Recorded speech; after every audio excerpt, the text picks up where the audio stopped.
දැන් ආයෙ ගත්තානේ. ඈ 380ක් ගත්ත කලින් දැන් 430ක් විතර.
landscapes.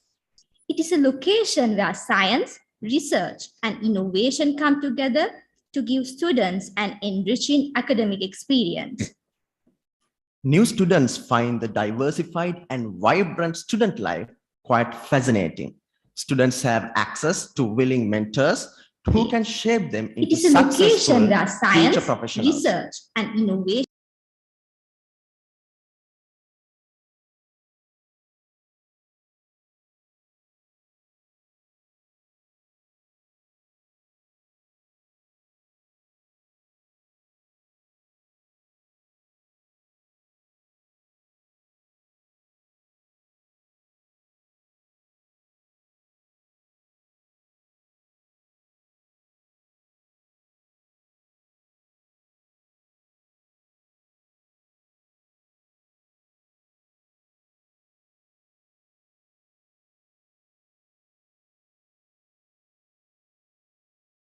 With that note, let's move to fulfill some formalities.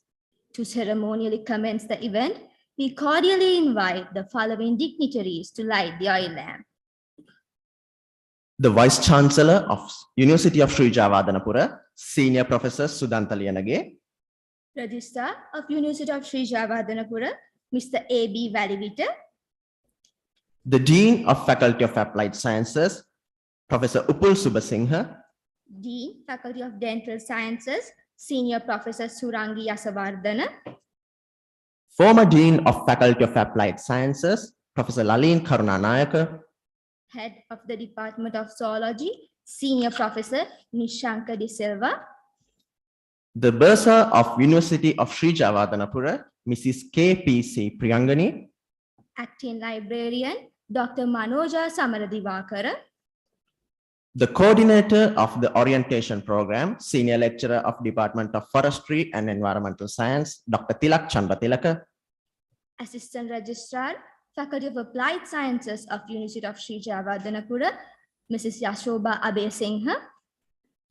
Assistant Bursar of Faculty of Applied Sciences, University of Sri Javadanapura, Mrs. Utpala Disanayaka.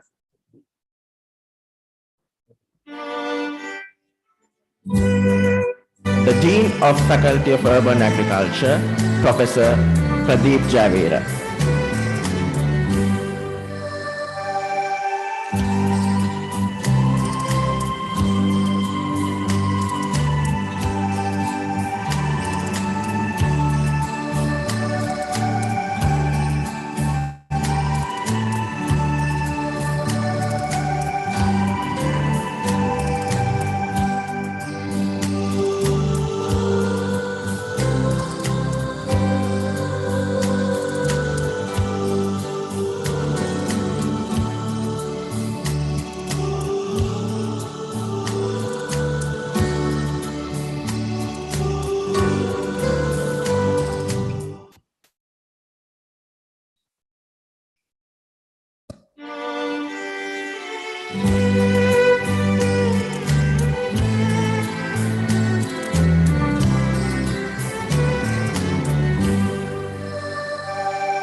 Before commencing, I invite the Vice Chancellor of University of Sri Javadanapura, Senior Professor Sudanta Liyanage, the Dean of Faculty of Applied Sciences, Professor Upul Subasinghe, the Registrar of University of Sri Javadanapura, Mr. A.B. Valivita, the Assistant Registrar, Mrs. Yashoba Abesinghe, and Dr. Tilak Chandra Tilaka, the Coordinator of the Orientation Program, to the head table.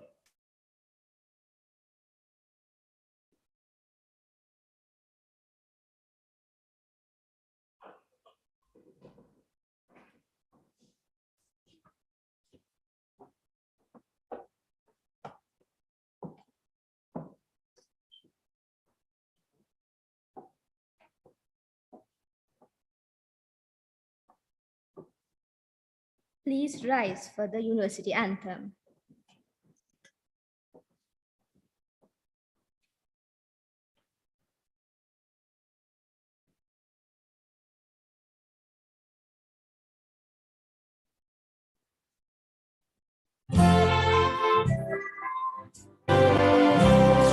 Lanka Pinbar Randirani Srinivas Maha Aganagare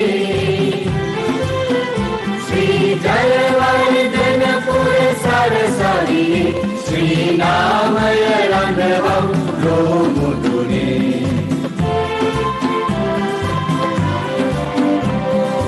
Ikkaduwe Siri Sumagul Samidun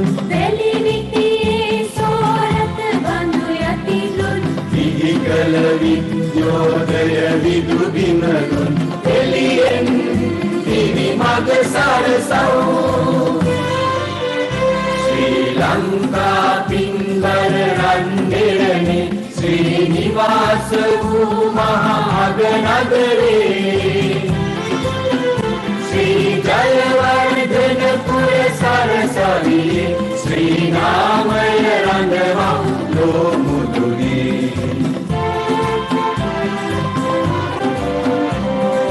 Ayuktiye Vivadashili Asatyareni Vicharashili Viya Sabhagat Samajashili Viyatun Nidaya Bhogalau Sri Lanka Pinbar Randirani Srinivasa Maha Aganagare Jayavardhana Pura Sarasari Sri Namaya Randavam Romudune Vidya Uppatatan Setta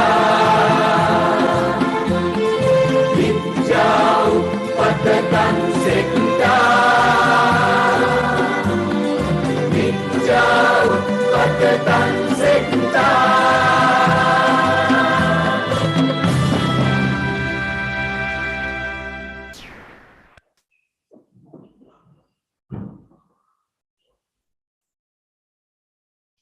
To start off the ceremony, we would like to call upon the pillar of support behind the Faculty of Applied Sciences and the person who enhances the faculty to go bigger and better.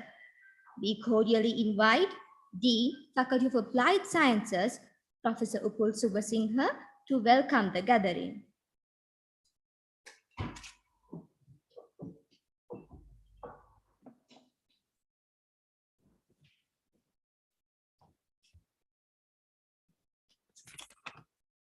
Good morning to you all. Senior Professor Sudhantha Liyanage, our Vice Chancellor, Mr. A.B. Valivator, Registrar and the members of the head table. Senior Professor Lalin Karunanayaka, former Dean of Faculty of Applied Sciences, Deans of the other faculties, heads of departments, program coordinators and fellow academics. Librarian Dr. Manoja Samaradivakara, our assistant Bursa, and all the invitees who have gathered here to deliver certain speeches for the students, friends, colleagues, ladies and gentlemen, and also the students of 2021-2022 batch who are starting their university life with us from today. On behalf of the university and the faculty and the orientation committee, I'm delighted and honored to deliver the welcome speech. First of all, I like to welcome Senior Professor Sudhantha Liyanage, our Vice Chancellor, who is also a proud member of the Faculty of Applied Sciences. And I welcome our Registrar, Mr. A.B. Valivator, Bursa, and also our librarian, and the Assistant Bursa of the Faculty of Applied Sciences to this event.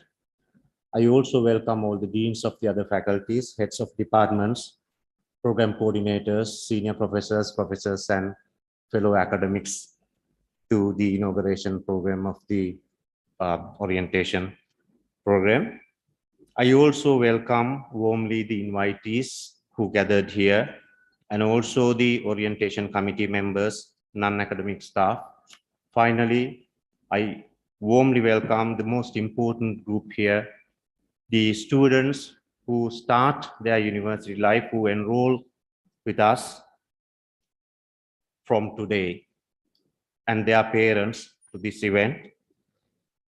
Although my official duty was to deliver the welcome speech, I like, on behalf of the university and the faculty, I like to spare some words about the faculty as well.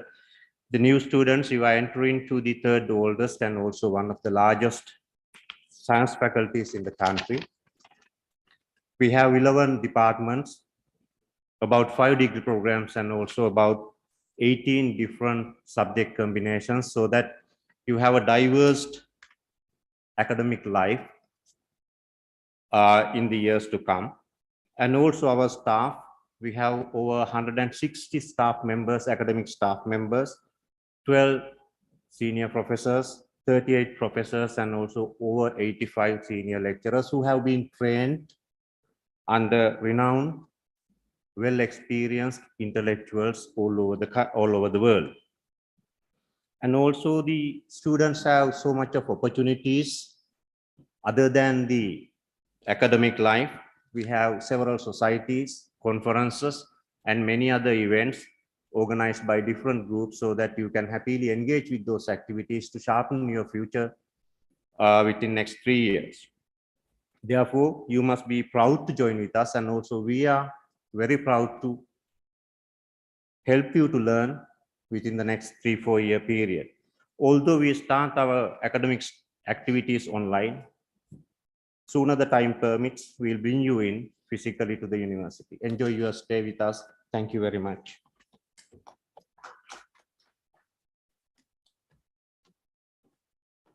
Thank you very much, sir. Moving on, let's take a moment to watch this video going down the memory lane to acquire a quick overview of this prestigious faculty of Applied Sciences, University of Sri Javadanapura.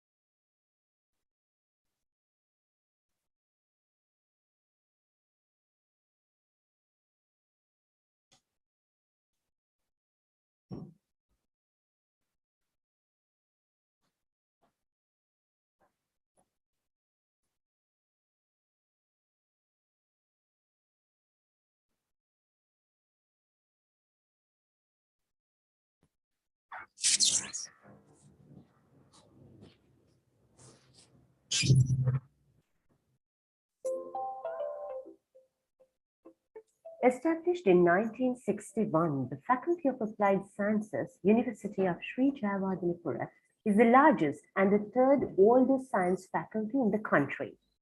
It has come a long way since its inception, blossoming into flagship Faculty of Applied Sciences in the country with a student population exceeding 2,500. The faculty consists of 11 fully fledged academic departments: Department of Botany, Chemistry, Computer Science, Food Science and Technology, Forestry and Environmental Sciences, Mathematics, Physics, Polymer Science, Sports Science, Statistics and Zoology, and the Genetics and Molecular Biology unit. The faculty maintains a dynamic curriculum and offers several degree programs aimed at producing competent graduates who could address the needs.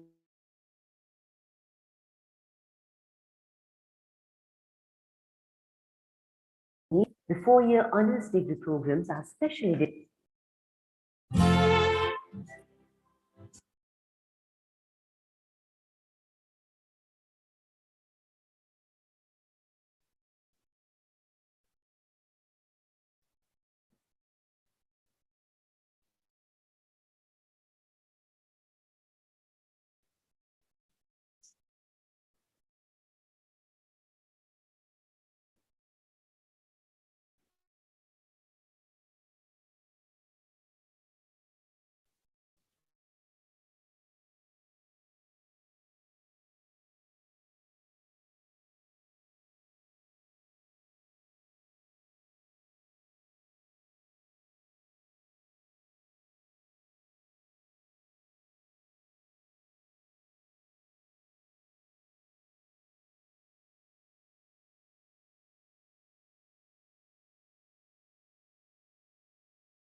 programs through special windows. The newly introduced degree programs contribute immensely to the faculty's journey towards innovation. Teachers are encouraged to provide a unique learning experience which goes beyond the chalk and talk approach. The comprehensive educational programs have given way for graduates to gain admissions to recognized universities in countries such as USA, UK, and Australia to pursue postgraduate studies in their fields of interest. Further, the adaptable graduates of the Faculty of Applied Sciences have gone on to become successful professionals in various public and private institutions. The faculty has signed numerous MOUs with universities representing countries like USA, Australia, China, Japan, Russia, and India, ensuring international collaborations in terms of research partnerships, student and staff exchange programs, and joint educational, cultural, and social programs. Over the years, the faculty has developed a research-intensive culture with a flair of postgraduate education. The international and national level research symposia organized by the faculty present a unique platform for academia to share their knowledge and expertise with the industry and policymakers while providing an invaluable opportunity for students to publish their research findings and receive constructive feedback from the subject experts. Several research centers have been implemented within the faculty to conduct innovative, impactful research while enhancing the opportunities for interdisciplinary research. The Instrument Center is also established with an extensive collection of analytical instruments to further facilitate scientific research. At present, the faculty conducts 10 MSc programs and several MPhil and PhD programs in various specialized disciplines. The Faculty of Applied Sciences is designed to provide a conducive learning environment for students. The buildings were originally designed by Jeffrey Barber. The faculty complex was recently opened with upgraded facilities promoting experiential learning. The faculty complex houses lecture theaters and laboratories, the blended learning center that facilitates e-learning, and the boardroom that can accommodate 250 people. The Sky Cafe, located in the east wing of the faculty complex with a panoramic view of the surroundings, offers an ideal place for students to have either a snack or a meal while relaxing with their friends. The Faculty of Applied Sciences is committed to excellence not only in teaching and research, but also in enriching students in many facets of life. Diverse extracurricular activities organized by numerous student societies allow students to develop important contacts while fine-tuning their professional competencies. Sisi Arundhati, the annual cultural extravaganza organized by the Students' Union of the Faculty of Applied Sciences, is considered as the largest cultural event organized by a national university in Sri Lanka. This magnificent event provides a platform for scientists to showcase their various talents in Oriental and Western singing and various genres of dance.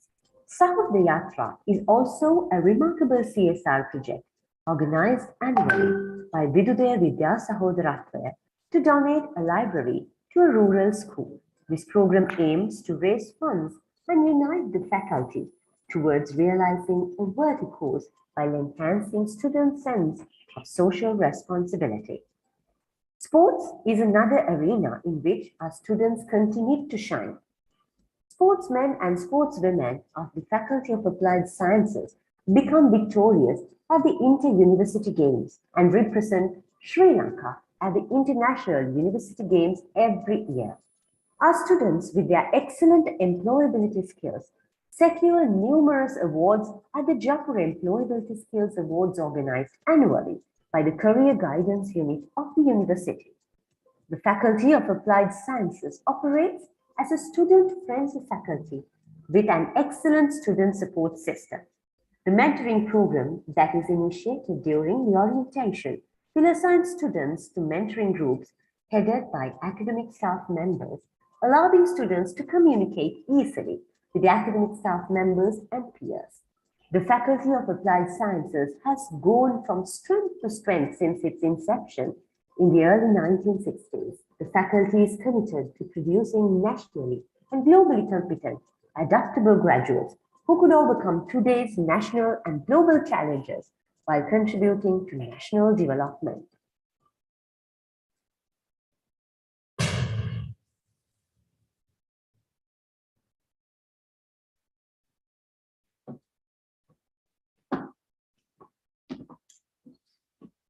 Today, we have with us the driving force behind all our success. And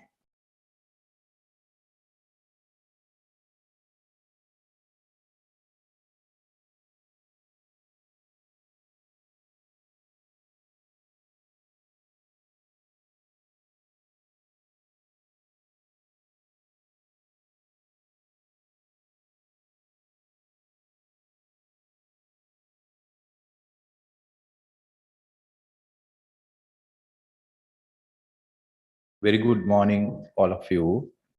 The Dean, Faculty of Applied Sciences, the senior professors, senior lecturers, and all the academic staff members of the Faculty of Applied Sciences, the Dean of the Faculty of Dental Sciences, and the Urban Bioresources faculties. So then the registrar, the bursar, and the acting librarian, assistant registrar, and the assistant bursar of the Faculty of Applied Sciences, parents, students, well-wishers. I think today is a very important day for all the students who are entering into the Faculty of Applied Sciences, University of Sri Jayewardenepura. It's going to be a new chapter of your life. Up to today, you may have learned or you may have studied your education in different schools. Once you entered into the University of Sri Jayewardenepura, after 3 years or maybe after 4 years time, you are going to be a very successful University of Sri Jayewardenepura Faculty of Applied Sciences alumni member. So once you have that particular tag, you are going to belong to University of Sri Jayewardenepura.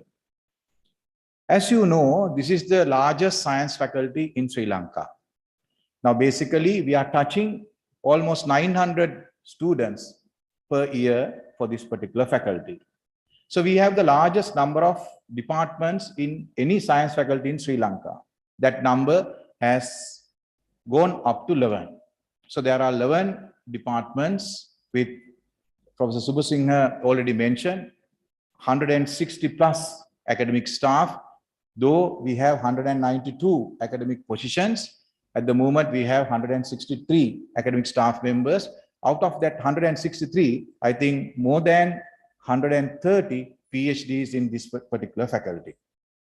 So this is a very good faculty where you have 100 plus PhD academic staff members. That indicate that the strength of our human resources.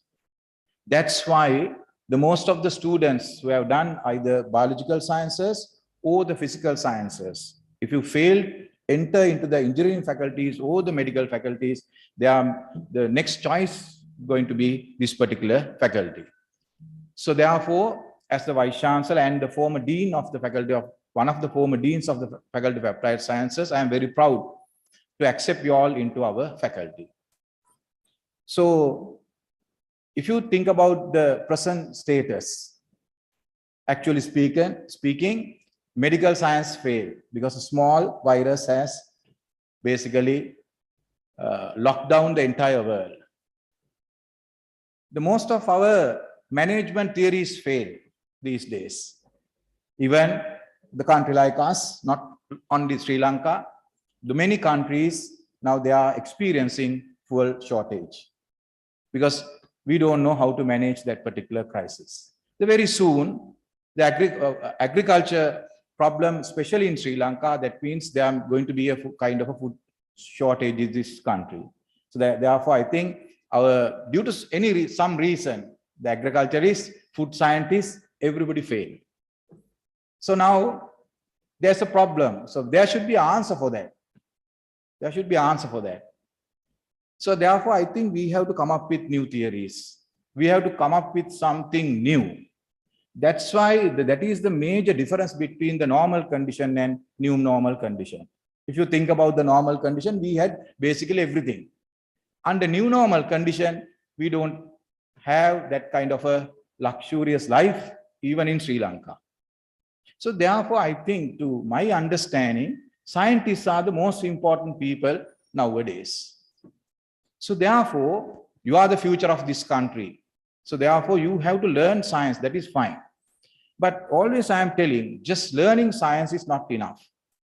You have to somehow develop yourself to how you are going to implement the known science into day-to-day life.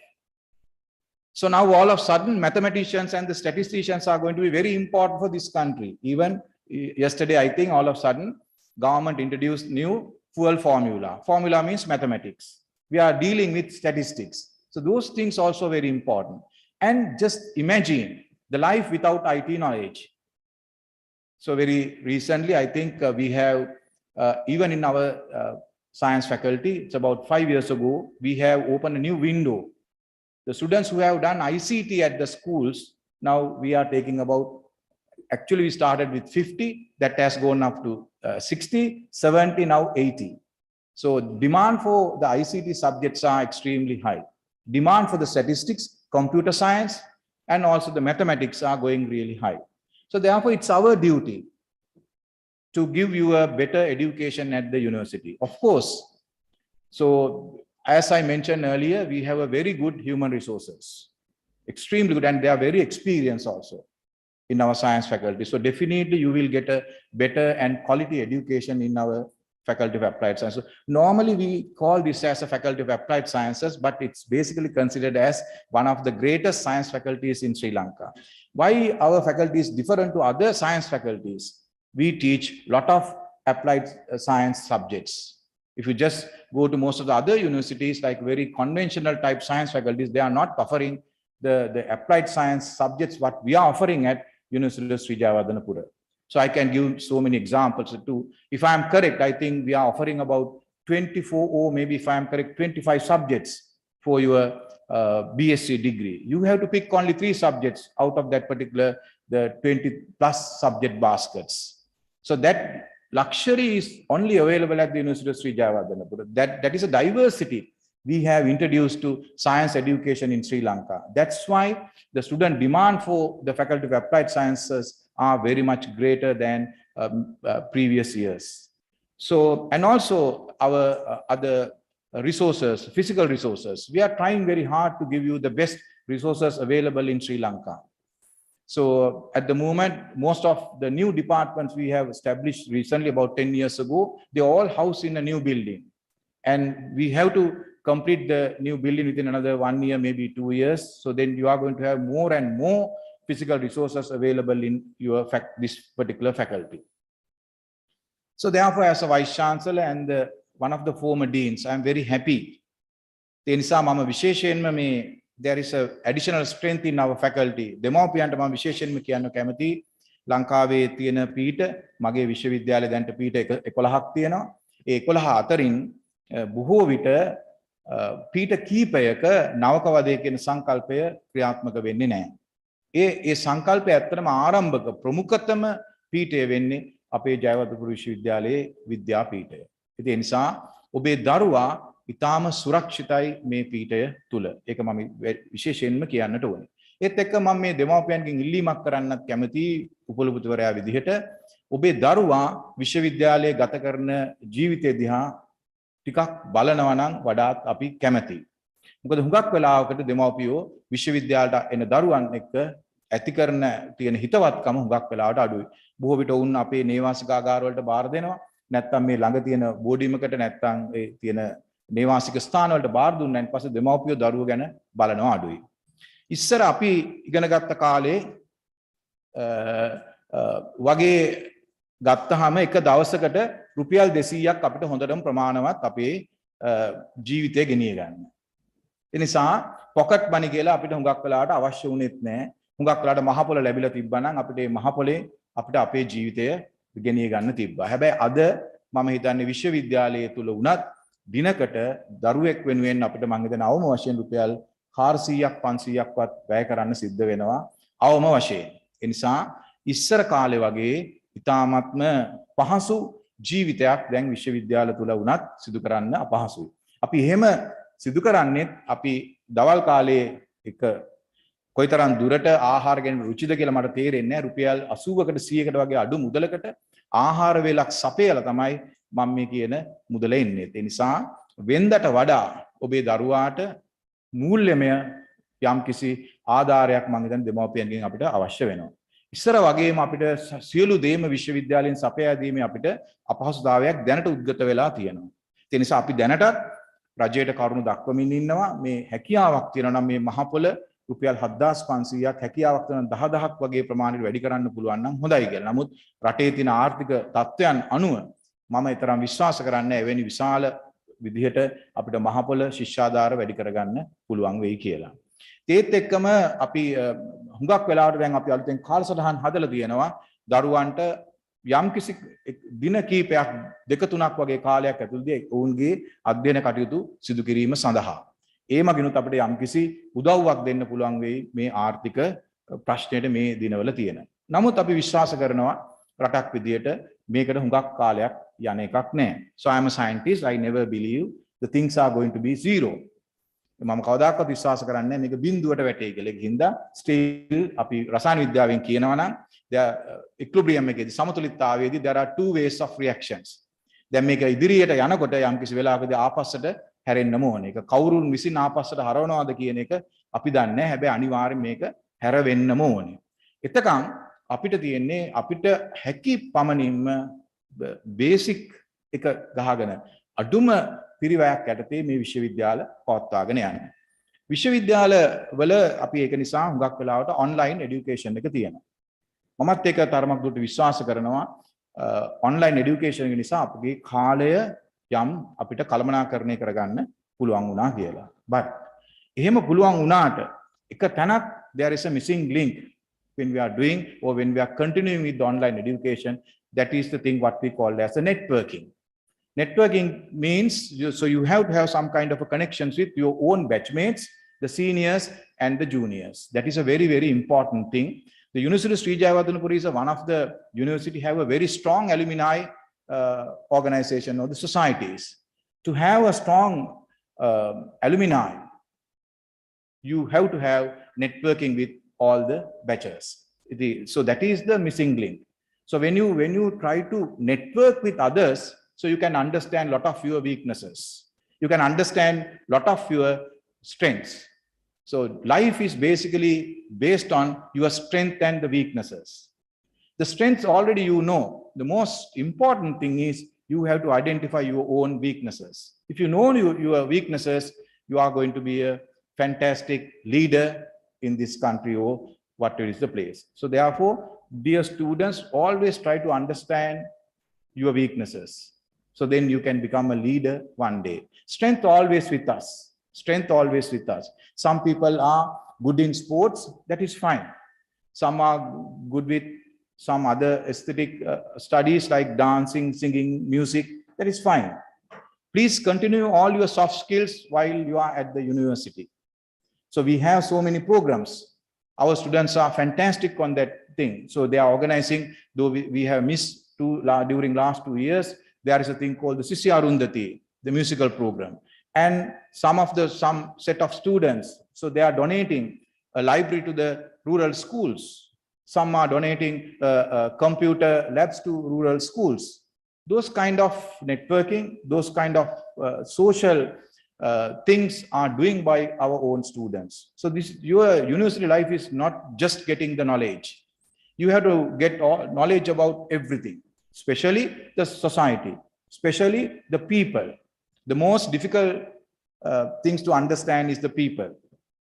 So once you have the university education, so you can at least to understand the people. That's why we say when you have the university education, we can very easily place you all in the executive, junior executive level. So a country needs executives. How we produce executives, either you have to do sports. If you are a good sportsman or women, definitely you are a fantastic leader. So if you are not good in sports, if you are not good in aesthetic studies, if you don't have much soft skills, then the university education is so important, because once you completed your career, once you get your degree from University of Sri Jayawardhanapura or any other university, definitely we can place you all as a junior executives in public sector as well as the private sector. So we have extended degree program called, that's a very important degree program within all the honors degrees. So your main target has to be to do a honors degree in any subject area. If you wish, you can do chemistry honors. If you wish, you can do computer honors, like that. Now, at the moment, at the science faculty, we have two types of degrees. One is the basic degree or the general degree with 3 years. And all the other degrees, we normally call the honors degrees. Issara kale api kiwe mekata special degrees kiyala, gaurawa upadhi කියන එක. So the first aim has to be to do a honors degree in any subject area you are really good in. Even if you fail, enter into those honors degree after your second year, still you have another window that's called the extended degree or Vistarita Upadhi Gaurawa Upadhi Patamalaku api gawa තියෙනවා. So we are dealing with the students. So at the moment, I think this year we are taking about 850 students to your faculty. Out of that, nearly 500 students are doing 4-year degree program. That's a big number. So that's another reason the University of Sri Jayawardhanapura Faculty of Applied Science has a greater demand among the newly passed A-level students. That we have created that particular thing during last many years. So again, I would like to wish all the very best during your very short stay at the university, maybe 3 years if you are going to get to a general degree, or maybe 4 years. So that's going to be very joyful 3 years or 4 years. So usually I'm a lecturer attached to the Department of Chemistry. I used to take many lectures, but unfortunately after I became a Vice Chancellor, I don't have much time. But if time permits, this year too, I would like to take the first semester chemistry, inorganic chemistry lecture series. But I don't know, I'm very busy these days due to several reasons. So if time permits, definitely like last year, definitely I'm going to take at least one lecture series with the first year students. So මම සියලුම දෙමව්පියන්ටත් ස්තුතිවන්ත වෙනවා. විශේෂයෙන්ම අපිව විශ්වාස කරලා ජයවර්ධනපුර විශ්වවිද්‍යාලයේ විශ්වාස කරලා ඒක ආචාර්ය මණ්ඩලයේ විශ්වාස කරලා ඔබේ දරුවාව අපිට බාර දීම සම්බන්ධව අපේ මේ සියලුම මගේ ආචාර්ය මණ්ඩලය තාම විශිෂ්ට ආචාර්ය මණ්ඩලයක්. ඒ අය ඔබගේ දරුවාව ඔබ අද දකින්න දරුවාට වඩා තාමත් වෙනස්, තැම්පත්, මුහුකුරා ගිය, බොහෝ දේවලින් සමන්විත දරුවෙක් බවට අනිවාර්යෙන්ම පත් කරනවා. මොකද අපිට ඒකට හේතුව මම විදිහට කියන්නේ මමත් මේ විශ්වවිද්‍යාලයෙන්ම අධ්‍යාපනය ලැබලා ආපු කෙනෙක්. අපේ පීඨයේ මම හිතන්නේ 70%ක් විතර වගේම ඉන්නේ අපේ විශ්වවිද්‍යාලයේ අපේ පීඨයෙන්ම අධ්‍යාපනය හදාරපු අය. ඒකේ තරමක් දුරට මම විශේෂ වෙන්න පුළුවන්. මම තමයි ඒකත් කිව්වට කමක් නැහැ කියලා මම හිතනවා. ව්‍යවහාරික විද්‍යාපීඨයෙන් අධ්‍යයනය කළා ප්‍රථමයෙන්ම ඇලුමිනයි මෙම්බර් කෙනෙක් විදිහට පීඨාධිපතිවරයා බවට පත් වුණෙත් ඒත් එක්කම ව්‍යවහාරික විද්‍යාපීඨයේ ලබා දුන්න පළවෙනි උපකුලපතිවරයාත් මමයි. ඒ නිසා අපි වගේ මෙතන ඉදිරියේ මගේ ඉදිරියේ තියෙනවා මගේ මිතුරු මිත්‍රයන් රාශියක්. ඒ අයටත් එහෙම වෙන්න පුළුවන්. විශේෂයෙන් මම ඔබට කියන්නේ ඔබටත් මේ විශ්වවිද්‍යාලයේ අධ්‍යනාංශ ප්‍රධානවරු, පීඨාධිපතිවරු, එහෙම නැත්නම් උපකුලපතිවරයා දක්වාම අධ්‍යයන ශාස්ත්‍රයේ ගමන් කරන්න අවශ්‍ය නම් මේ සඳහා තියෙනවා. එහෙම නැත්නම් විශේෂයෙන්ම අපේ ජයවර්ධන විශ්වවිද්‍යාලයේ හුඟක් නම් දරා තියෙනවා පරිපාලන සේවය, ගුරු සේවය වගේ තැන්වල. ඒ තැන්වලත් හුඟක් වෙලාවකට ඉන්නේ ජයවර්ධනපුර විශ්වවිද්‍යාලයේ ඇලුමිනයි මෙම්බර්ස්. I think මම හිතනවා මම ඔබට සුබ ප්‍රාර්ථනා කරනවා. අපි මහාචාර්ය සුබසිංහ කිව්වා වගේ ඉතා නුදුරු දිනයකදී, so once most of the problems iron out by the government, so I think definitely we may in a position to meet physically. ඉතින් අපි නැවතත් ඔබ සියලු දෙනාටම ස්තුතිවන්ත වෙනවා. දෙමව්පියන්ට ස්තුතිවන්ත වෙනවා. මේ දරුවන්ට ස්තුතිවන්ත වෙනවා. අපිත් එක්ක මේ වසර 3ක හෝ 4ක කාලයක් ගත කරන්න ශ්‍රී ජයවර්ධන විශ්වවිද්‍යාලයට අද ඔන්ලයින් තාක්ෂණයේ ඔස්සේ පැමිණියත් ඉතාම නුදුරු දිනකදී අපි කියන දැන් මේකට ඔන් සයිට් කියලා කියන්නේ. ඔන්ලයින් and on site අපි ගෙනල්ලා අපි විශ්වවිද්‍යාලය තුල කළ හැකි සියලුම ක්‍රියාකාරකම් කරමින් ඔබේ අධ්‍යාපනයට ලබා දිය හැකි උපරිමය ඉෂ්ට කිරීමට මම හිතනවා අපේ ආචාර්ය මණ්ඩලය සෑදී පැහැදී ඉන්නවා. ඔබ සියලු දෙනාටම සුබ පැතුම්.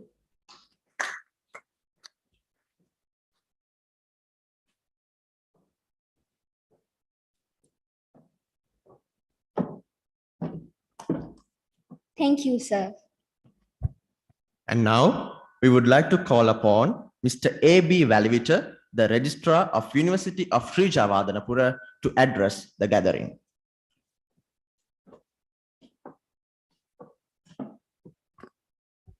Good morning, Vice Chancellor, Dean of the Faculty, all academic staff members, administrative staff members, most valuable group in this session, the newcomers for the science faculty and their parents.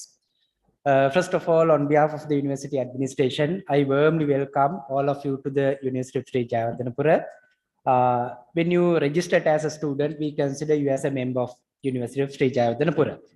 Vice Chancellor has clearly mentioned all the things by his speech. So my role is very easy.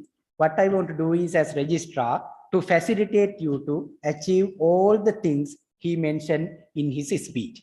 So if you talent, if you not only for your education, if you talent enough in your studies, sports, culture, or any other curriculum, extracurricular activity, as registrar and my team, we are very happy to support you within this 4-year period. So our role starts from your registration and end with your convocation. Within that period, to coordinate all these things, we have assigned very young and very supportive, kind-hearted assistant registrar and assistant bursar for the faculty. So if you have any question, when you come for the university or before you come by telephone or any other mode, you can contact them and clear the things. Our role is to support you to have a very good learning environment within this 3 or 4-year period. In addition to that, when you come to the university in physically, we hope to have a few sessions with our welfare division, sport division, and any other related divisions to clarify all your problems. Same time, from the first day, I have to mention you, as a state university, we provided these facilities with limited resources in this prevailing situation. So your obligation is to support us, cooperate us, and give support for provide all these facilities smoothly to you. Same time, I wish you all the best and hope to meet you as soon as possible. And if you have any question, you can call to my assistant registrar in the faculty, or you can meet your dean of the faculty. If not, you can meet me. And same time, if you all of unable to solve your problem, you can meet the vice chancellor also. Such kind of friendly environment in University of Sri Javadanapura. Hope to meet all of you physically as soon as possible and wish you all the best. Thank you very much.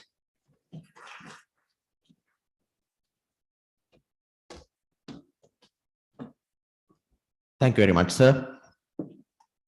Next in agenda, we would like to invite the senior lecturer, Department of Sociology and Anthropology, Faculty of Humanities and Social Sciences of University of Sri Javadanapura, Mr. A.R.P. Chanaka Udekumara, to share his thoughts.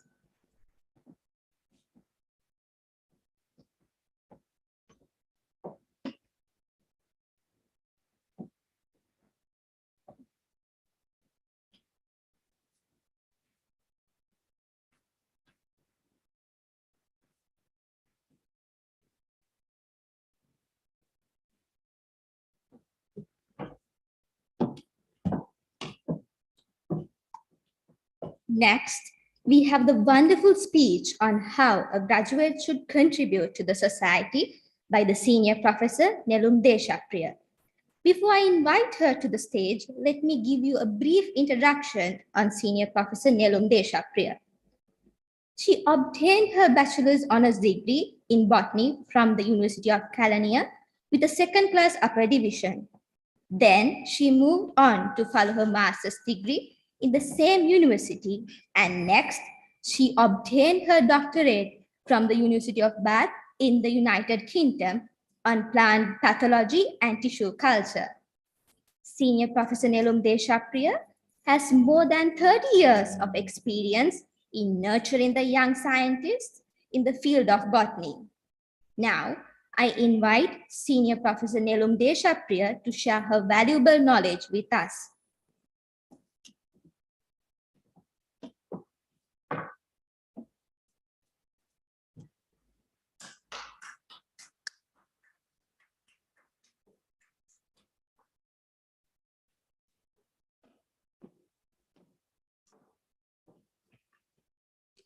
Thank you for those kind words.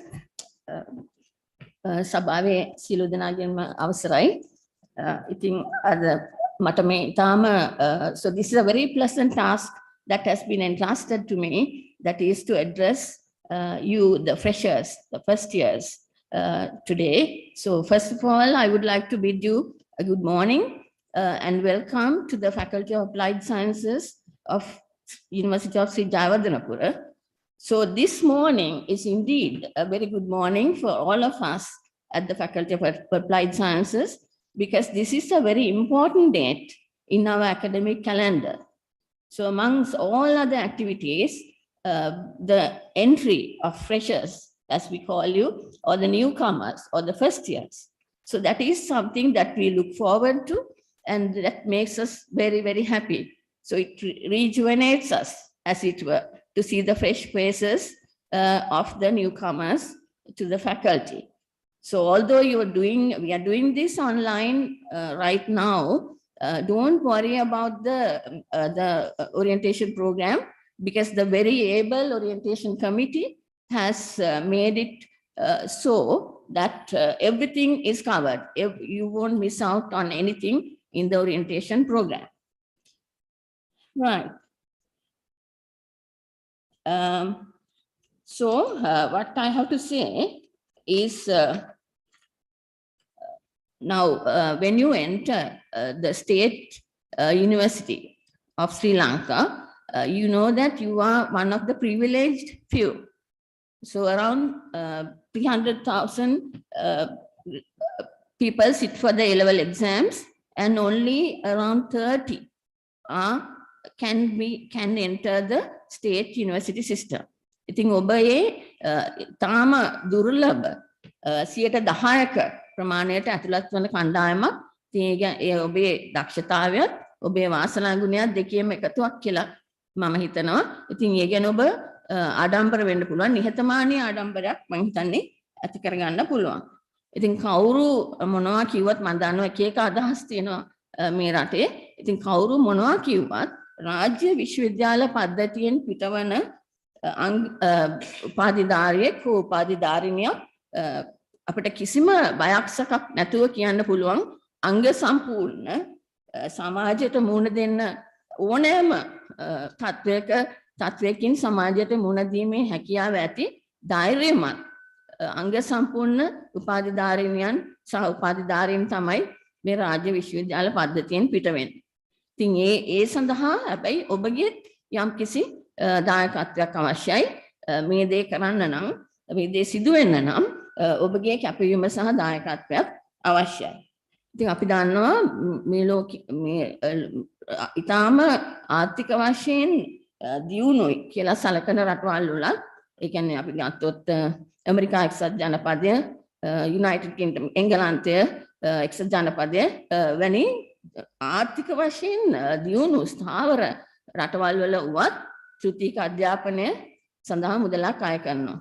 නමුත් අපේ වගේ ඒ තරම් ආර්ථික ස්ථාවරත්වයක් නැති රටක වුවත් රටක අධ්‍යාපනය සඳහා, නිදහස් අධ්‍යාපනය සඳහා කරන ආයෝජනය මම හිතන්නේ අපිට ආඩම්බර වෙන්න පුළුවන් දෙයක්.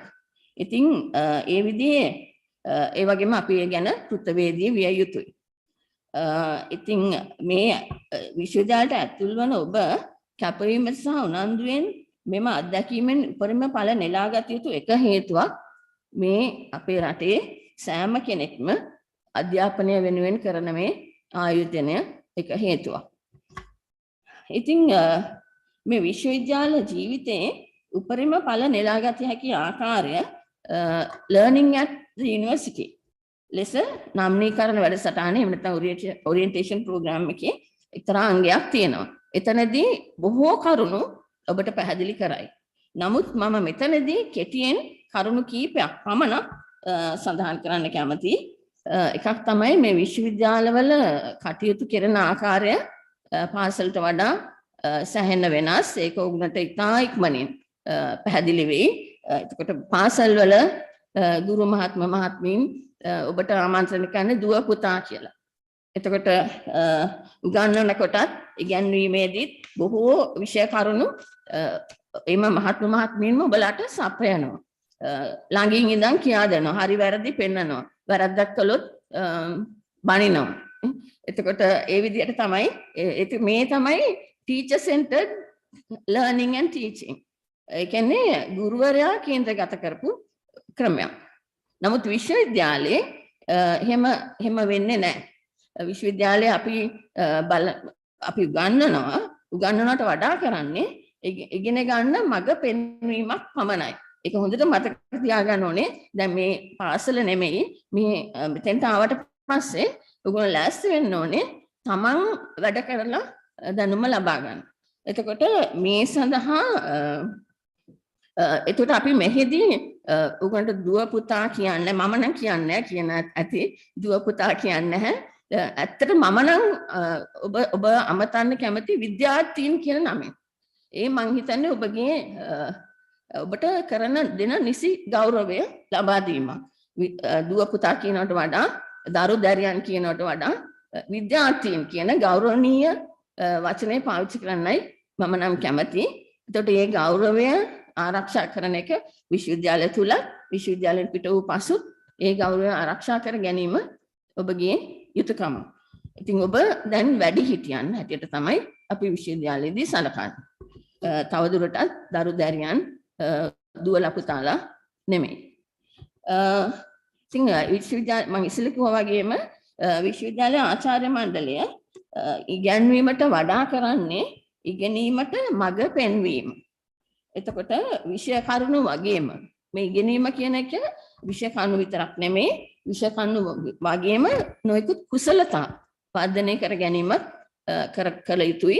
ඔබ අංග සම්පූර්ණ උපාධිධාරියෙක් හෝ උපාධිධාරිනියක් වීමට නම් කුසලතා skills අපිට soft skills කියලා දැන් පාවිච්චි වෙනවා. So that's a trendy name that we are using now, although it was there all the time. Now it's soft skills.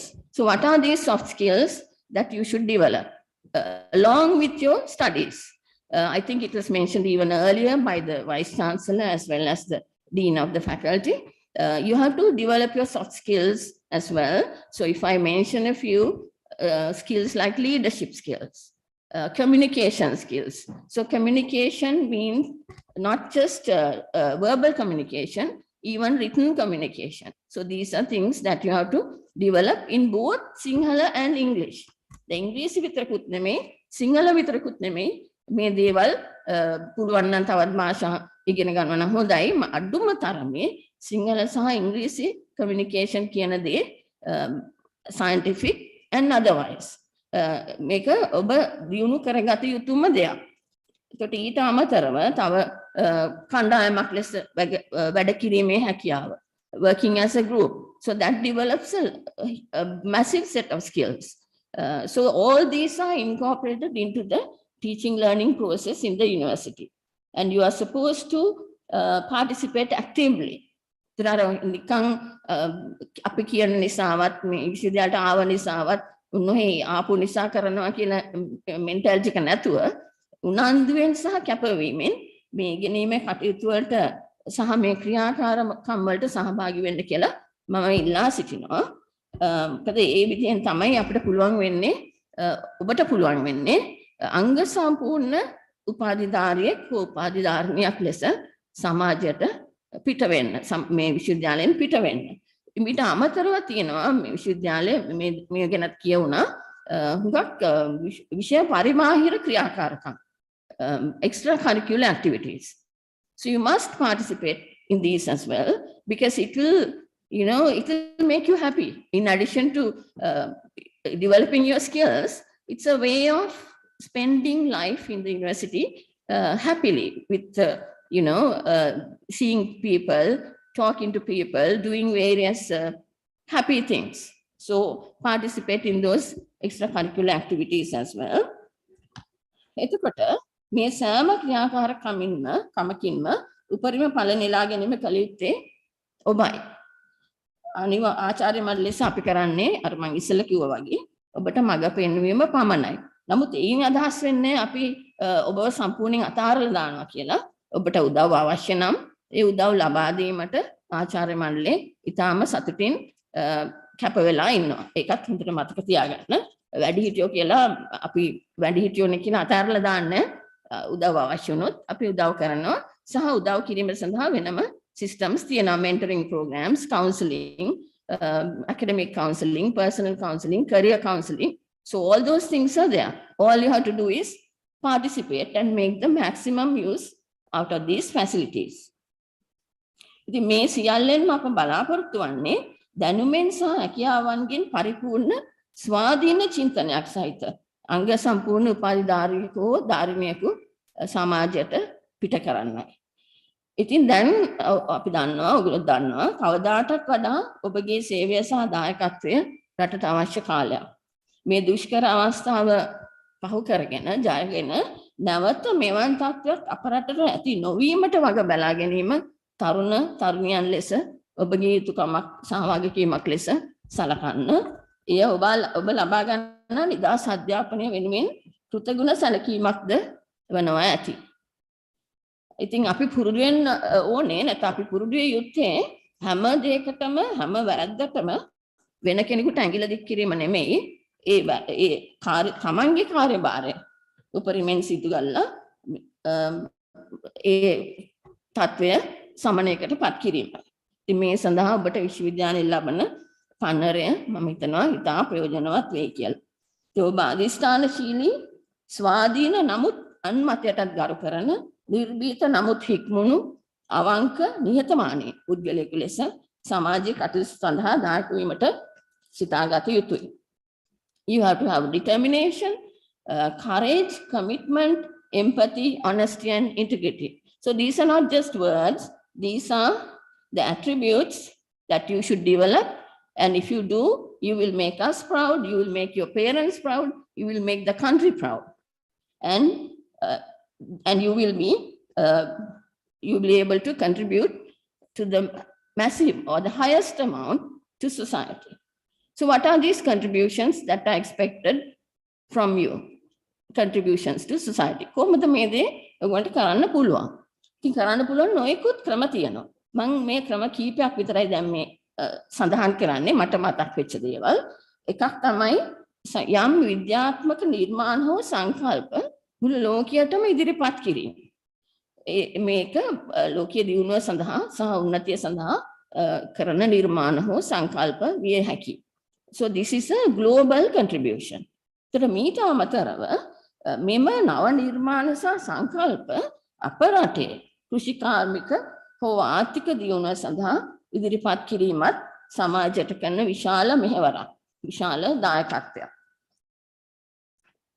තවත් ඊටාම ඵලදායී ක්‍රමයක් හැටියට මම දකින්නේ තමන්ගේම ව්‍යාපාරයක්. මේ විශ්වවිද්‍යාලයේ ලබා ගන්නා දැනුම සහ පන්නරය භාවිත කරලා මේ එක්ස්පීරියන්ස් එක පාවිච්චි කරලා ව්‍යවසායකයෙකු, entrepreneur කෙනෙක් වෙන්න. බිස්නස් තමන්ගේ ව්‍යාපාරයක් පටන් ගන්න පුළුවන්.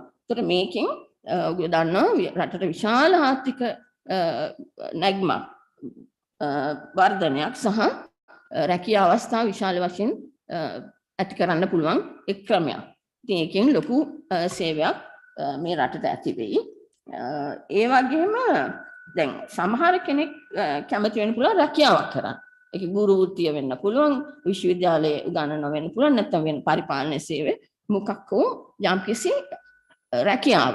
දැන්ට පවතින රැකියාවකට එකතු වෙන්න ඔබ කැමති වෙන්න පුළුවන්. එතනදී වෙනසක් කරන්න පුළුවන්ද සමාජයට දායක වෙන්න පුළුවන්ද? ඇත්තෙන්ම පුළුවන්.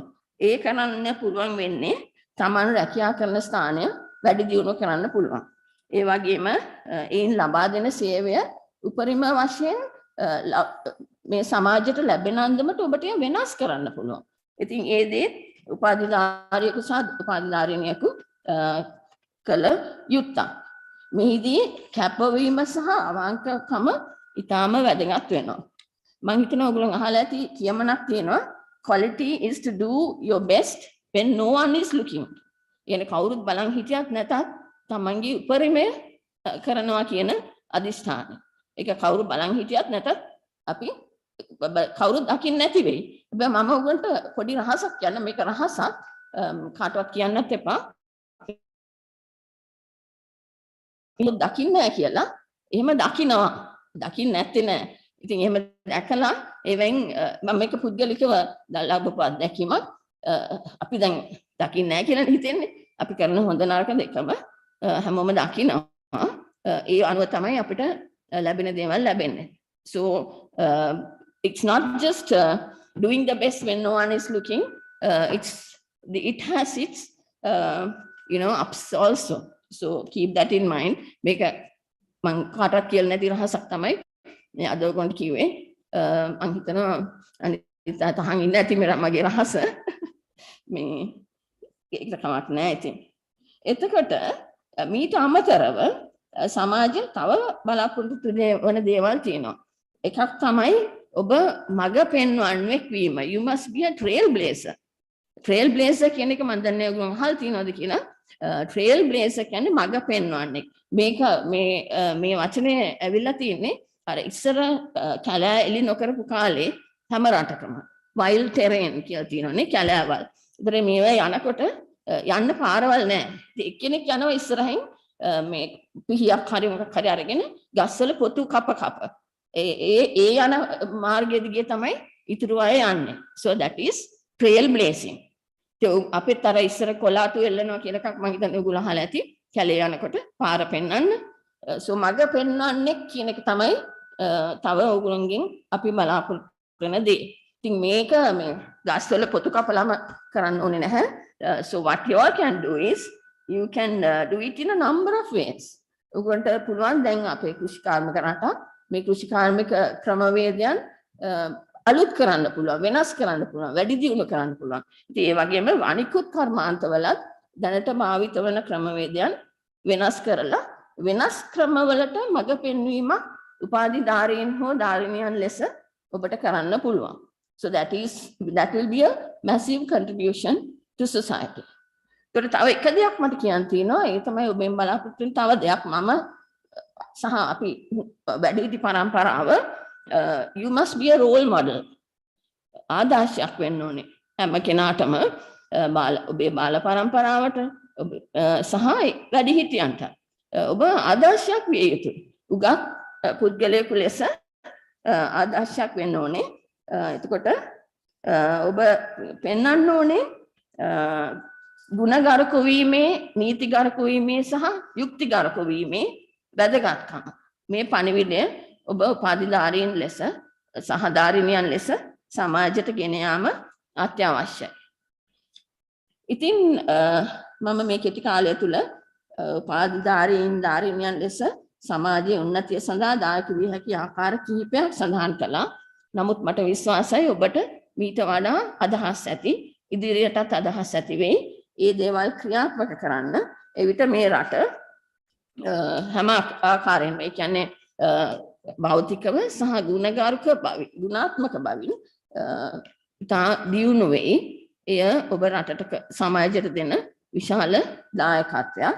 ඉතින් සෑම දෙයක්ම විවෘත මනසකින් දකින පරිපූර්ණ උපාධාරීන් ලෙස මුළු මහත් සමාජයටම යහපතක් කිරීමේ අදිෂ්ඨානය ඔබට ඇති වේවා කියලා මම දැන් ප්‍රාර්ථනා කරනවා.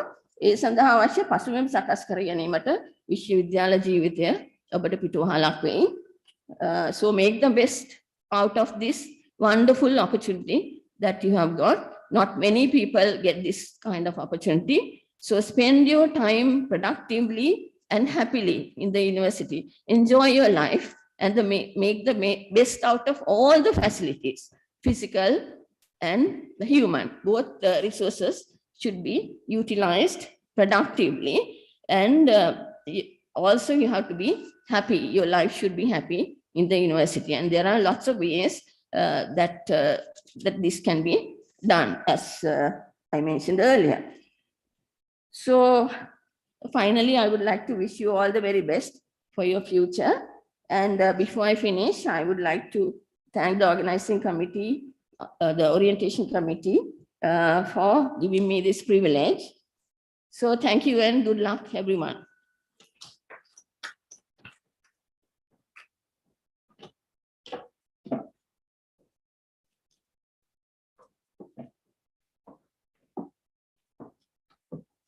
Thank you, madam.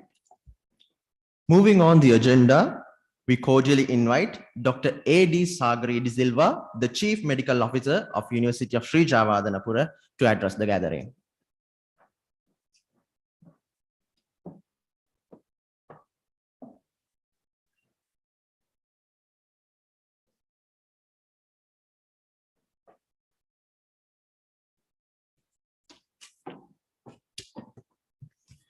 Ladies and gentlemen, my dear students, welcome to our great university.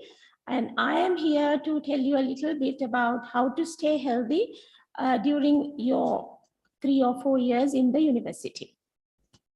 So how can you stay healthy when you have so many exams, so many assignments and lectures to follow? One thing you should remember is university life is a great time in your lives. So it's just not about exams and lectures. Of course, you have to do them perfectly. To do them perfectly also, you have to be healthy in the mind as well as physically. So the speakers before me, our Vice Chancellor, Professor Nelum, just now mentioned the importance of doing sports and extracurricular activities. I am sure in the school as well, you have been doing a lot of extracurricular activities. So I ask you and beg you not to stop them. You have to continue that same zest and the enthusiasm you had in the university, in the schools, and you have to continue it into the university life as well. So whatever extracurricular activities you have been doing, please do not stop. You can do things like astronomy societies, debating, and sports as well, because we have a very great sports facility. Our sports directors will tell you more about it. We have a good swimming pool, a good ground, so you can go jogging after lectures. So basically, enjoy yourself. Further, all those parties and hiking and get-togethers and mountain climbing, please do that. So that is the way you have to be first mentally and physically healthy. In spite of all that, you have to maintain a good nutrition. The university provides a canteens, but they have basic meals, you know. I'm sure it's not the same standard of nutrition as you've been getting from your home. So if you are feeling tired and unable to follow lectures and all that, you have to come to our medical center. We give you extra vitamins. Further, I would like to stress upon sleep. All students, you have to sleep at least 6 hours per day.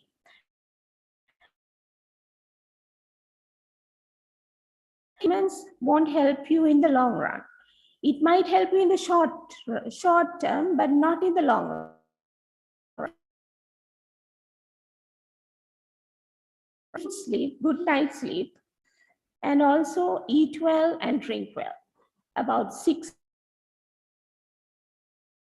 a day to keep you well hydrated. So after all this, still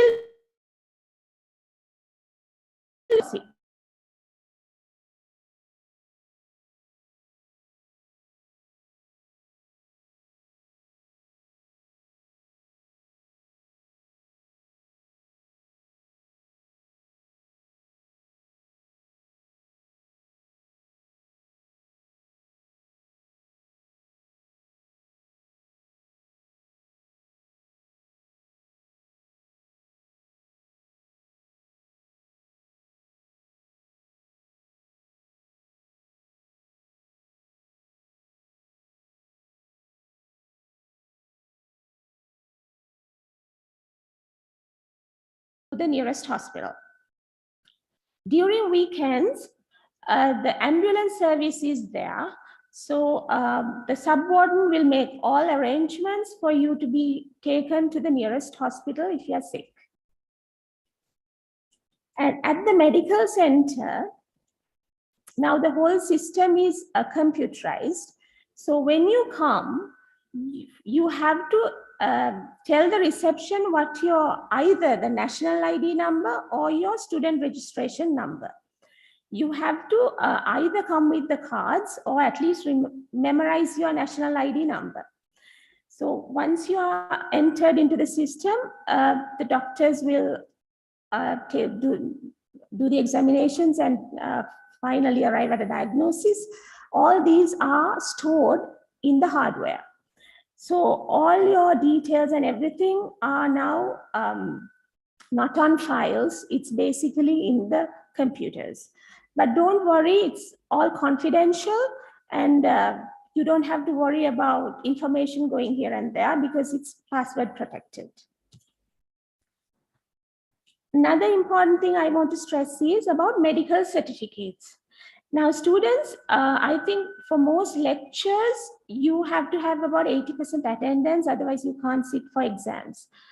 What you do is you come and ask us for medicals, and we will not give you medicals for such excuses.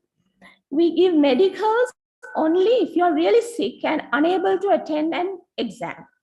So you have to come to the medical center if you are sick and tell your problem before the exam, so that we will decide whether you are fit enough to sit for it or not. Please don't come 2 days after and tell us, you know, we couldn't go to the exam because of these reasons. We do not give medicals. Further, if you are at home and you cannot come to the medical center, you have to go to the nearest government hospital to get a medical. We do not accept medicals if the doctor who gave the medical is not working in a government institution. So when you are going to meet a doctor, make sure that person is working in a government institute or that person should be a consultant. Only those medicals we are accepted.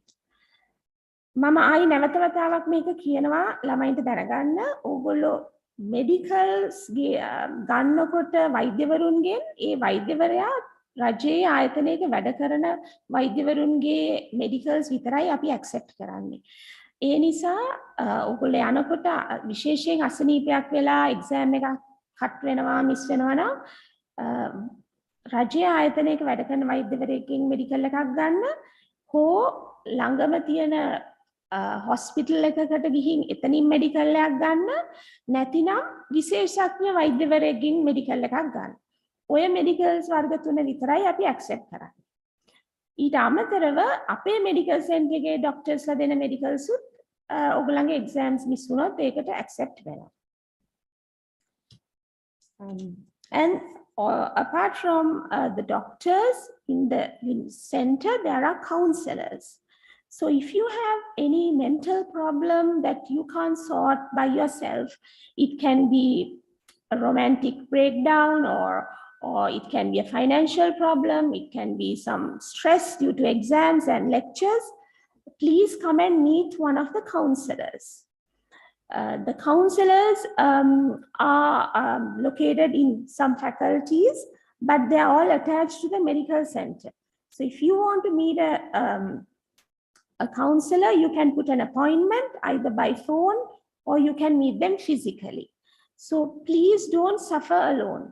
ඕගොල්ලෝ දැන් මෙහි ආහම ගොඩක් සමහරලාට මානසික ප්‍රශ්න එහෙම එනවා විසඳ ගන්න බැරි. ඒ අවස්ථාවල කවුන්සලර් කෙනෙක්ව මුණ ගැසෙන්න පුළුවන්. ඒ කවුන්සලර්ව හම්බෙලා ඕගොල්ලන්ගේ තියෙන ඕනෑම ප්‍රශ්නයක් කතා කරන්න පුළුවන්. ඒක ඒගොල්ලෝ රහසිගතව තියාගන්නවා. ඒ අවශ්‍ය උපදෙස් දෙනවා. ඒ නිසා ඕගොල්ලන්ට කවුන්සලින් හොඳ කවුන්සලින් සර්විස් එකක් මෙහෙ දෙනවා. තව අමතරව preventive care වලට we have a very good consultant, Dr. Darshi Abesekara, and our PHIs.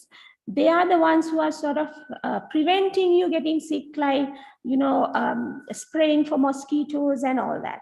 So if you see any mosquito breeding places and all that, or if the food in the canteen is not good, you have to inform our PHIs.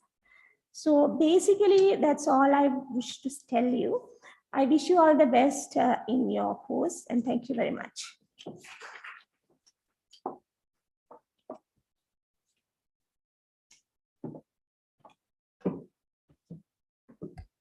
Thank you very much, Dr. De Silva, for the valuable advices. Next on the agenda, we would like to invite the Director of the Career Guidance Unit of University of Sri Jayawardhanapura, Professor Sudat N. Amarasena, to address the new batch.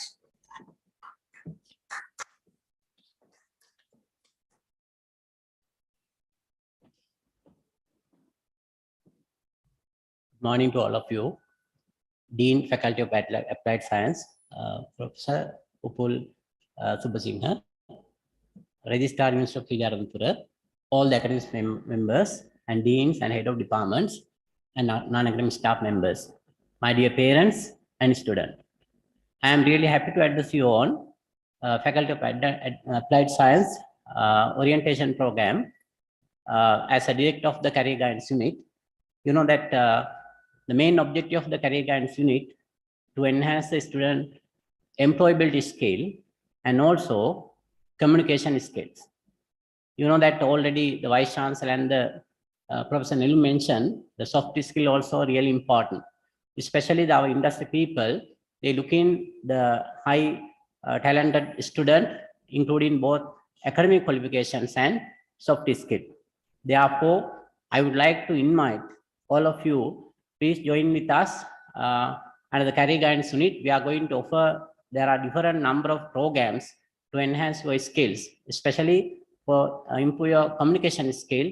We have a Gabble Club, and under that, we have a lot of competition, Speech Master, Vobito, likewise, and also CSDS is another club. We are going to offer the program that is one of the program in the university system in Sri Lanka, no any other university, JESA, Japura Employability Award Skill, and also that we are going to offer Satkara, likewise this project, Unraveler, and also that we have a lot of CSR project. Nowadays, we start the new club, the Flair Club, is you can use to enhance your musical, dancing and singing strength. I am sure the Career Guidance Unit is much better, all of you, to enhance your skill, especially soft skill. I don't want to take much time, better to go to the university website. You can click the Career Guidance Unit, you can get all of the information under our website. And I'd like to invite all of the newcomers, please register with us and get the maximum benefit to develop your future. Thank you, all of you.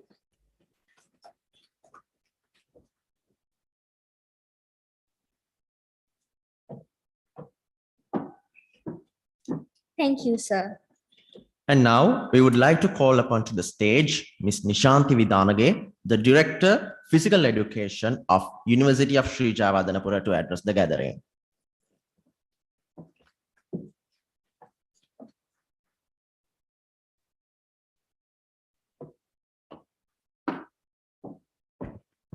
අයිබෝවන් ඔබ සැමට පීඨාධිපතිතුමා ප්‍රධාන පැමිණි සියලු දෙනාගේම අවසරයි ආදරණීය දුවල පුතාලා ඇත්තෙන්ම මේ අවස්ථාවට ලබා දීම පිළිබඳ ස්තුති වෙනවා මුලින්ම ශාරීරික අධ්‍යාපන ඒකකය වෙනුවෙන් ශ්‍රී ජයවර්ධනපුර විශ්වවිද්‍යාලීය විද්‍යාපීඨයට පැමිණි ඔබ සැම ඉතාම ආදරයෙන් පිළිගන්නවා විශ්වවිද්‍යාලය ඇතුලේ අපේ අංශයේ කාර්යභාරය මොකක්ද නවක ඔබට ශිෂ්‍යයන් ලෙස පැමිණෙන ඔබට විශ්වවිද්‍යාලය තුල අපි ලබා දෙන්න ලබන සේවය මොනවාද කියලා පැහැදිලි කරන්න මම මේ අවස්ථාවක් කරගන්නවා මුලින්ම අපි ඇත්තටම මම මෙහෙම ඔබට කියන්නම් විශ්වවිද්‍යාලය ඇතුලේ ක්‍රීඩා හා ශාරීරික ක්‍රියාකාරකම් ශාරීරික අධ්‍යාපනයට සම්බන්ධ සියලු කටයුතු මෙහෙවන්නේ ශාරීරික අධ්‍යාපන ඒකකය මගින් වර්තමානයේ ශාරීරික අධ්‍යාපන අධ්‍යක්ෂිකාවගේ මෙහෙයවීමෙන් උපදේශක මහත්මින් 8 දෙනෙකුත් ඔබ වෙනුවෙන් සේවය සපයනවා. මෙතනදී මම තරගකාරී ක්‍රීඩා සහ තරගකාරී නොවන ක්‍රීඩා ලෙස අපි ලබා දෙන ලබන සේවාවන් ඔබට පැහැදිලි කරනවා. මම වැඩියෙන්ම අවධානය යොමු කරනවා තරඟකාරී නොවන ක්‍රීඩා පිළිබඳව. මොනවද මේ තරඟකාරී නොවන ක්‍රීඩා කියන්නේ? ඇයි ඒ වගේ ක්‍රියාකාරකම් ඔබ වෙනුවෙන් විශ්වවිද්‍යාලයක් විදියට අපි පහසුකම් සපයන්නේ? ඇත්තටම මම ඊටම ආඩම්බරයෙන් කියනවා අපේ විශ්වවිද්‍යාලය රාජ්‍ය විශ්වවිද්‍යාලය දැන් 17ක් තියෙනවා. ඒ අතුරින් පහසුකම් වැඩියෙන්ම සපයන විශ්වවිද්‍යාලය අපේ විශ්වවිද්‍යාලය. ඒ සඳහා ඔබේ ජ්‍යෙෂ්ඨ අයියලා කළා සෑහෙන සාධාරණයක් විශ්වවිද්‍යාල වෙනුවෙන් මේ වෙනකොට කරලා තියෙනවා. නමුත් ඔබට අපි සපයන ලබන සේවාවන් පිළිබඳ දැනුවත් වෙලා විශ්වවිද්‍යාලයට එන්න. මන්ද අපි දන්නවා පාසල් පද්ධතිය ඇතුලේ සම්පත් බෙදී යාම විෂමතාවය ඇතුලේ ඔබ ඉගෙනගත්ත පුංචි පාසලේ ඔබට ක්‍රීඩාවක් කරන්න පහසුකම් නොතිබෙන්න ඇති. අපි කොච්චර ක්‍රීඩාවට දක්ෂතා තිබුණත් ඒ උරගා බලන්න අවස්ථාව නොලැබෙන්න ඇති. ඒ වගේම අපි දන්නවා මේ තරංකාරී අධ්‍යාපන ධාරාව ඇතුලේ ඔබ කෙතරම් දක්ෂෙක් වුවත් ඒ සඳහා පහසුකම් විද්‍යාලය ඇතුලේ තිබුණත් ඔබ ඒ සඳහා යොමු නොවෙන්න ඇති. මම ඔබෙන් ඉල්ලන්නේ අපි මුලින්ම ඔබ ක්‍රීඩා කරපු නැති කෙනෙක් නම් අපි දන්නවා අපේ ජීවිතවල විශේෂයෙන්ම ඔබ ළඟ සබකෝලය තියෙනවා. අපිට ඉදිරිපත් වෙන්න පොඩි ෂයි එකක් තියෙනවා. අපි මේ ගත කරන අවුරුදු 4 ඇතුලේ ඔබ අනිවාර්යෙන්ම එය ඔබෙන් ඉවත් කරගත යුතුමයි. ඒ නිසා ඔබ වෙනුවෙන් අපි ශාරීරික යෝග්‍යතා විශාල ප්‍රමාණයක් සූදානම් කරලා තියෙනවා. අපේ විශ්වවිද්‍යාලය තමයි ලංකාවේ විශාලම පීනුම් තටාකයේ අපි සතුයි. මීටර් 50ක් දිගයි. මන්තිරු 10කින් යුක්තයි. නමුත් ඊටාම කනගාටුවට කරුණ ඒ ප්‍රයෝජනයට ගන්න සිසු දරුවෝ හරිම අවමයි. ඉතින් මම ඔබෙන් ඉල්ලනවා මම දන්නවා ඈත පිට ගමේ නම් ඔබ සිටියේ ඔබ හොඳට ඇලේ දොලේ එහා මෙහා පීනන්න දන්නවා. නමුත් විශ්වවිද්‍යාලයක් හෝ පිහිනුම් තටාකයකට යනකොට අපි අඳින්න ඕනේට නියමිත ඇඳුමක්. ඔබ ඒ ඇඳුම අඳින්න අකමැති නිසාම ඔබේ තියෙන දක්ෂතාවයන් එහෙමම වලදා ගන්නවා. දරුවනේ සමහර වෙලාවට ජීවිතේට අපිට ලැබෙන්නේ එකම එක අවස්ථාවයි. මේ අවස්ථාව ඔබේ ජීවිතේ වෙනස් කරන ටර්නින් පොයින්ට් එකක් වෙන්න පුළුවන්. මම ඒ හින්දා ඔබෙන් ඉල්ලා සිටිනවා. නවකයින් ලෙස පැමිණෙන ඔබ විශ්වවිද්‍යාලයට අපි ප්‍රාර්ථනා කරනවා ඊටාම නොදෙරදී අපිත් එක්ක එක් වෙන්න ලැබෙන්න කියලා. මේ පිහිනුම් තටාකේ අපි ඔබ වෙනුවෙන්ම සෙෂන්ස් 4ක් සූදානම් කරලා තියෙනවා පිහිනුම් සඳහාම. ඔබ ආධුනිකයන් ලෙස පැමිණීමට කිසිදු බියක් ඇති කරගන්න එපා. මොකද පිහිනුම් ජීවිතයට අනිවාර්ය අංගයක් කරගන්න. මෙඩල් ගන්න නම් නෙමෙයි ජීවිතය ආරක්ෂා කරගන්න. ස්වභාවික විපත් අපිට ඇත්තටම මුහුදේ රැල්ල පා ගන්නත් යන්න බයයි. අපිත් දරුවන්ට පොඩි උන්ට එපා කියන එකම විතරයි කියන්නේ. ඔබත් ඒ සංස්කෘතිය ඇතුලේ හැදිලා ඇති. එසේනම් මම ඔබට ඉල්ලන්නේ ඔබ අවුරුදු 4කින් විද්‍යාර්ථියෙක් ලෙස එළියට යන දවසට පීනුම් ක්‍රීඩාව ප්‍රගුණ කරගෙන ඒ අත්දැකීම් විඳගෙන යන්න කියන ඉල්ලීම කරනවා. එමෙන්ම මම දන්නවා විශේෂයෙන්ම මටත් ওই වයසේ දරුවන් ඉන්නවා. මේ විශ්වවිද්‍යාලයේ ඔය පළවෙනි වසරටම ආපු දියණියක් ඉන්න නිසා මම හොඳින් ඔබේ සිතුම් පැතුම් හඳුනනවා. විශේෂයෙන්ම දියණියන්ට මම කියන්න ඕනේ ඔබ හෙට දවසේ පෙම්වතියක් වෙයි. බිරිඳක් වෙයි, මවක් වෙයි. අනාගතේ දරුවන්ට අපි දරුවන් උපද්දවනවා. ඔබ බොහොම නිරෝගීමත්ව සිටිය යුතුමයි. අපි දන්නවා O level වෙනකන් ඔබ බොහොම ඔබේ සිරුරේ හැඩය ගැන සැලකිලිමත් වෙනවා. A level පන්තියේදී ඔබ ගොඩාක් වෙලාවට එකම තැන ඉඳගෙන පාඩම් කරනවා. විශ්වවිද්‍යාලයට ආවමත් එසේමයි. නමුත් ඔබ අනිවාර්යයෙන්ම ඔබේ ශරීර සෞඛ්‍ය පිළිබඳ විශාල ලෙස සිටිය යුතුයි. කාලය කළමනාකරණය කර යුතුයි. ඔබ ඔබට ආදරය කළ යුතුයි. ඔබ මේ ගත කරන වසර 4න් එක පැයක කාලයක් ඔබ වෙනුවෙන් යොදවන්න. මන්ද ඔබ වෙනුවෙන්ම සැකසුණු යෝග ව්‍යායාම් අපි සතියේ දින දෙකක් අපේ අංශයෙන් පවත්වනවා. එමෙන්ම සුම්බා රිද්මයානුකූල ව්‍යායාම් ඇරොබික්ස් මේ ආදී ක්‍රියාකාරකම් විශාල ප්‍රමාණයක් ඔබ වෙනුවෙන් අපි සූදානම් කරලා තියෙනවා. විශේෂයෙන්ම මම දන්නවා පුතාලා තමන්ගේ මාංශ පේශීන් වර්ධනය කරගන්න ජිම් වලට යන්න හීන දකිනවා. මේ වෙනකොට විශාල මුදලක් ඒ වෙනුවෙන් වැය කරන්න ඕනේ. නමුත් ලක්ෂ 300ක වටිනා ඉතා විශාල යන්ත්‍ර උපකරණ ප්‍රමාණයකින් සමන්විත නවීන ස්ට්‍රෙන්ත් රූම් එකක් ජිම්නේසියම් එකක් අපි සතුයි.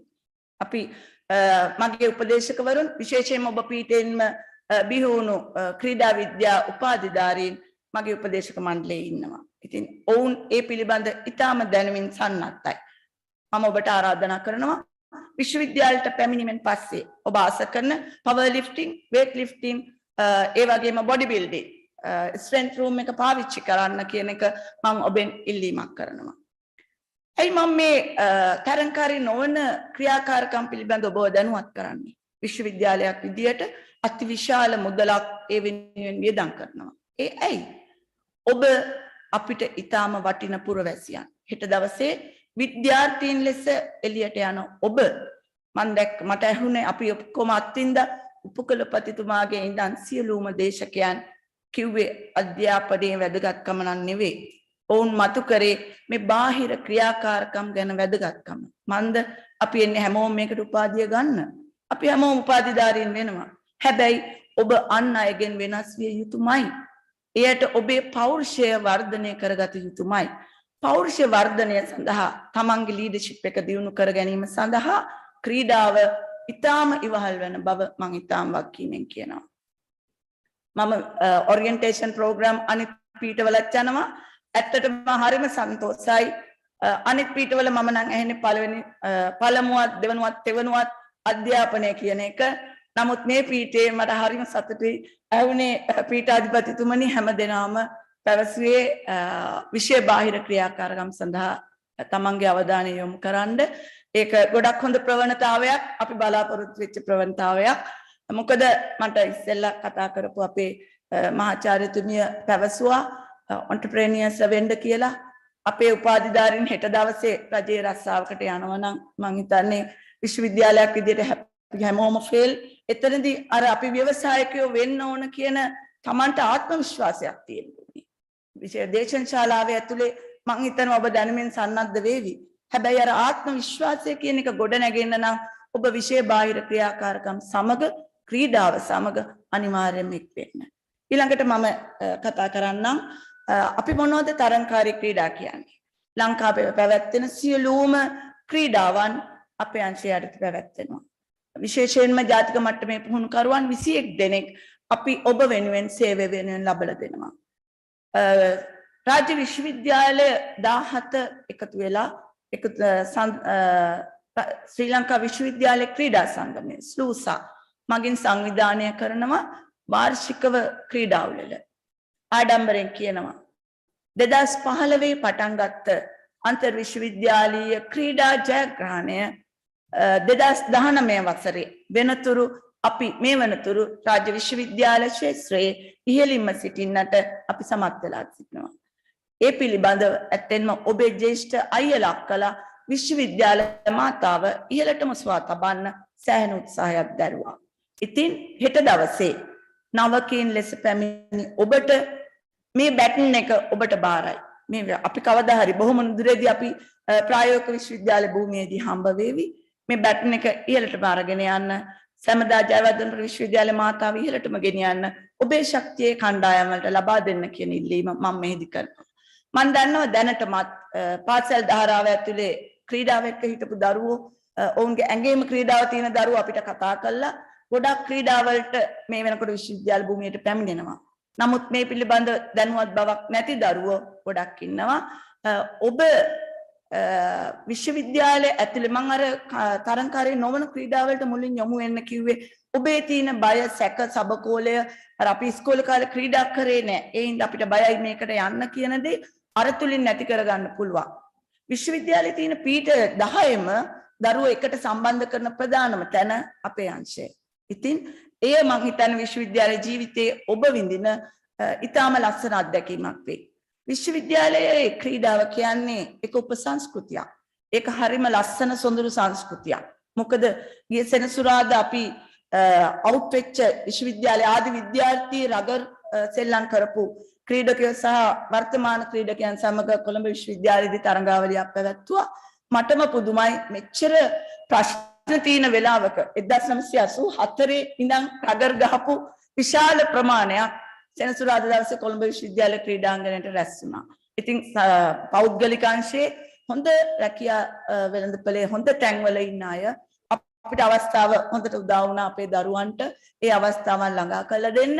මම මේ දරුවන්ට මතක් කරන්නේ ඔබ විශ්වවිද්‍යාලය ඇතුලේ ක්‍රීඩාවට සම්බන්ධ වීම හරහා ගොඩාක් දේවල් ඔබට ළඟා කරගන්න පුළුවන්. එමෙන්ම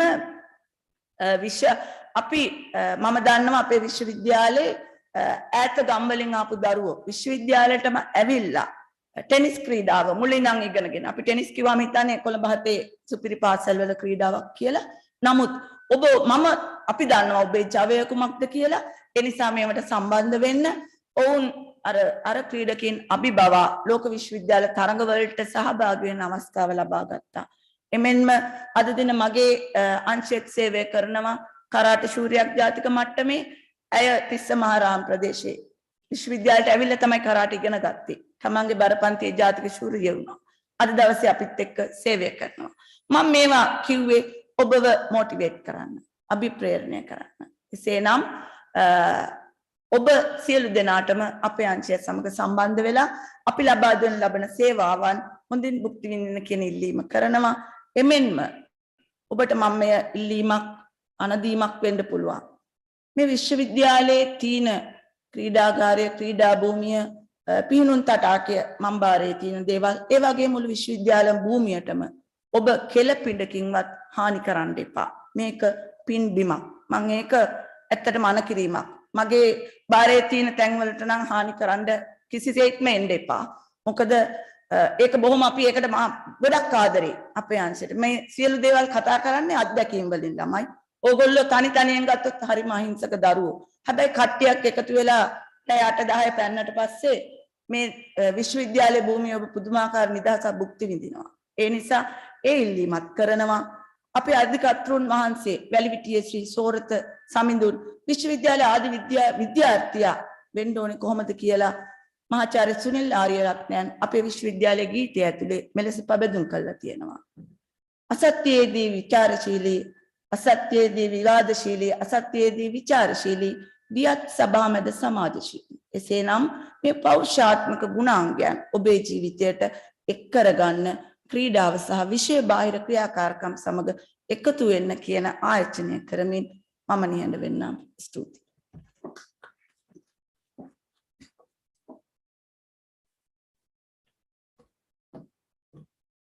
Thank you very much, Ms. Vidanage, for that wonderful speech. As we continue, we get to a crucial part of the session, the introduction to the orientation program. We cordially invite Dr. Chitraka Vikramarachchi, Senior Lecturer, Department of Statistics, Faculty of Applied Sciences of University of Sri Jayawardhanapura, to address the group to provide the introduction to the orientation program.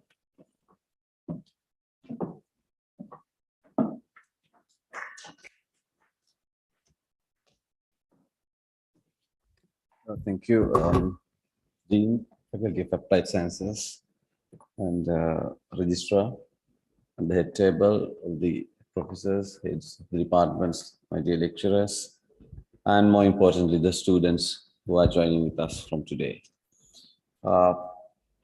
Though this is not the best mode of meeting to welcome you all, but we were compelled to do so due to the prevailing situation in the country. Last year also we did the same way, but we expect to meet you as soon as possible once the situation gets going well. So I briefly introduce you what we mean by this orientation program, and also why we do this orientation program for you. This particular activity, actually, we have been doing since several years now. Basically, this year program too consists of two parts.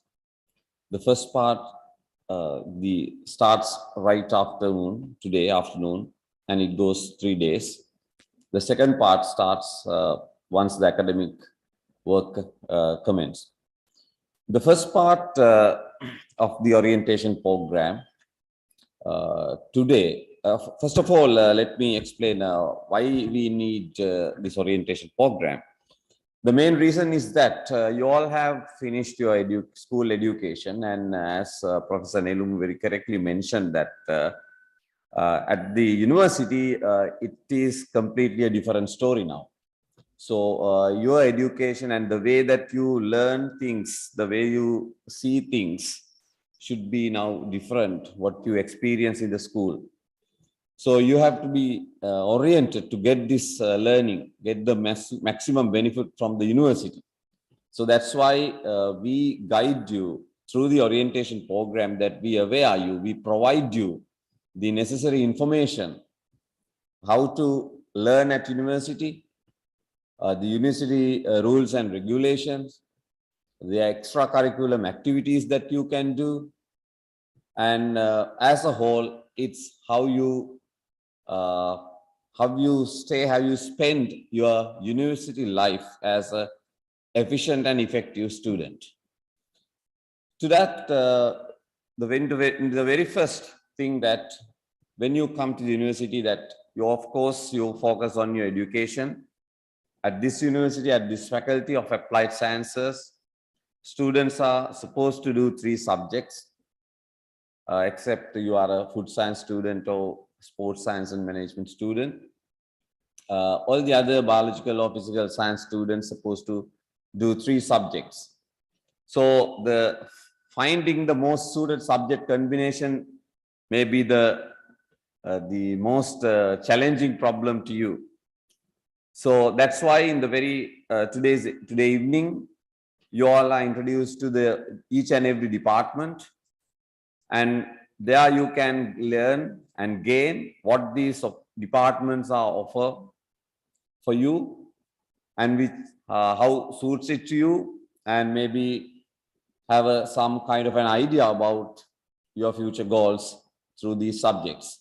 So once you finalize, once you think about that, you are in a position to select some subject combinations, and that's why right after the introduction to department session, you have a session for selecting a subject combination. There are a panel of lecturers. You can discuss, you can share your thoughts and get some guidance to have a best combination, because once it is selected, I think there's no chance of changing it again. So maybe there's some flexibility, but you have to be concerned it more, and you select your combination which will help you to realize your goals at the end of your university career. And once you selected the subject combination, then it all matters how you learn. So that's why in the following day, you are given a session about learning at university. So 4 sections have been, 4 parallel sessions are going on. And at the moment, I know that you all are aware about your particular group and join them with them. And there is a 3-hour session. There you can be aware of, and you can learn how to learn at university. It's completely different from school, so I'm not going to do that here, but you will be getting much needed information there, how you learn at university. And after that, after the learning at university program, the afternoon session tomorrow comprises of mentoring program. Again, students are divided to 19 groups. So you are given your group. So click on the link provided to you, and then you will be joining with the mentors. So mentoring is another important aspect of students' life at university, because you will have some problems, maybe you may need some guidance. It's kind of a knowledgeable and kind of a people who more aware than you about the university system and the problems. So that's why you are given or you are allocated to some group of experts at the faculty to discuss. It is a mentoring session is not actually just to limit for those 3 hours. It is kind of a rapport you build up with the panel of experts with you throughout these 3 years or 4 years. So The tomorrow afternoon session is dedicated to mentoring and followed by the library orientation, which will be conducted by Manoja Samardivakara, the acting librarian, Dr. Manoja Samardivakara, the acting librarian. And then we come to the third day, the final day of the first session of the orientation, where you are given series of counseling, your career counseling, the academic counseling and personal counseling. So corresponding links are given. And then the more importantly, you have another session called by University Laws and Regulations. So that every student must know, because it is very important, because if something happens, you can't say that I don't know, I didn't know that, right? So students should be very aware of all the rules and regulations. So student prospect handbook is given. It is on the web of Faculty of Applied Sciences. I request all of you to go through it, read it carefully, all the university regulations and rules and regulations. And then finally, you are given a talk by Professor Saman Muthukumarna, one of our proud alumnus, and he is now working at University of Manitoba as a professor. He will be given much needed, I think, very inspirational speech to you to start your academic work from 4th of July. And then we will come to the second part, which is actually more dominated by the aesthetic appreciation program, which will be introduced by Dr. Piumi Pereira soon after my speech, I guess. And then it's not just a 1 day or 2 day program. It's like it goes for first semester, and so Dr. Piumi will introduce that program to you. And that's it from me, and I wish you all the best for you, for your studies and the entire university life. Thank you.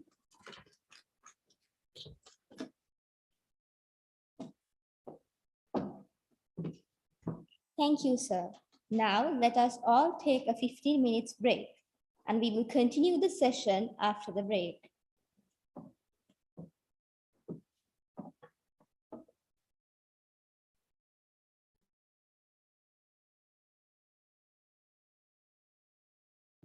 The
Thank you for joining back after the break.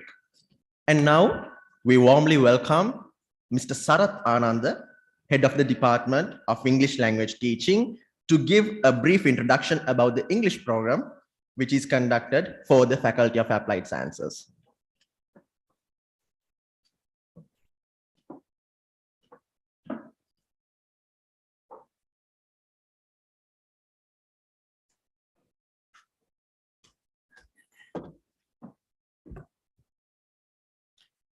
Good morning, every one of you. Dean, Faculty of Applied Sciences, former Dean, Faculty of Applied Sciences, professors, heads of departments, lecturers, members of administrative staff, non-academic staff, parents, dear students. It gives me immense pleasure to address you people this morning. And first of all, let me welcome every one of you on behalf of the Department of English Language Teaching of the University of Sri Javadhanapura. Also, let me congratulate every one of you for being selected to the Faculty of Applied Sciences of the University of Sri Javadhanapura as a student. I think you are joined actually a faculty which is considered as an excellent faculty which provides science degrees. Actually, I heard when I was in the audience, I heard that some faculties are failed, but I do not see the Faculty of Science or Faculty of Applied Sciences is failed. I don't see that. Students, that is why we are before you now, like this. We are not failed. Maybe we have difficulties in the country. Maybe we have economic difficulties. Maybe we have fuel crisis. Maybe we have health crisis.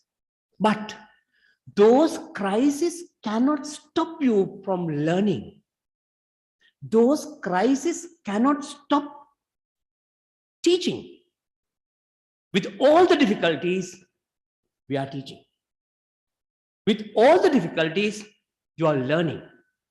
If not on site, we are doing it online. So we are not failed. Ladies and gentlemen, let me tell you the reason why I am here.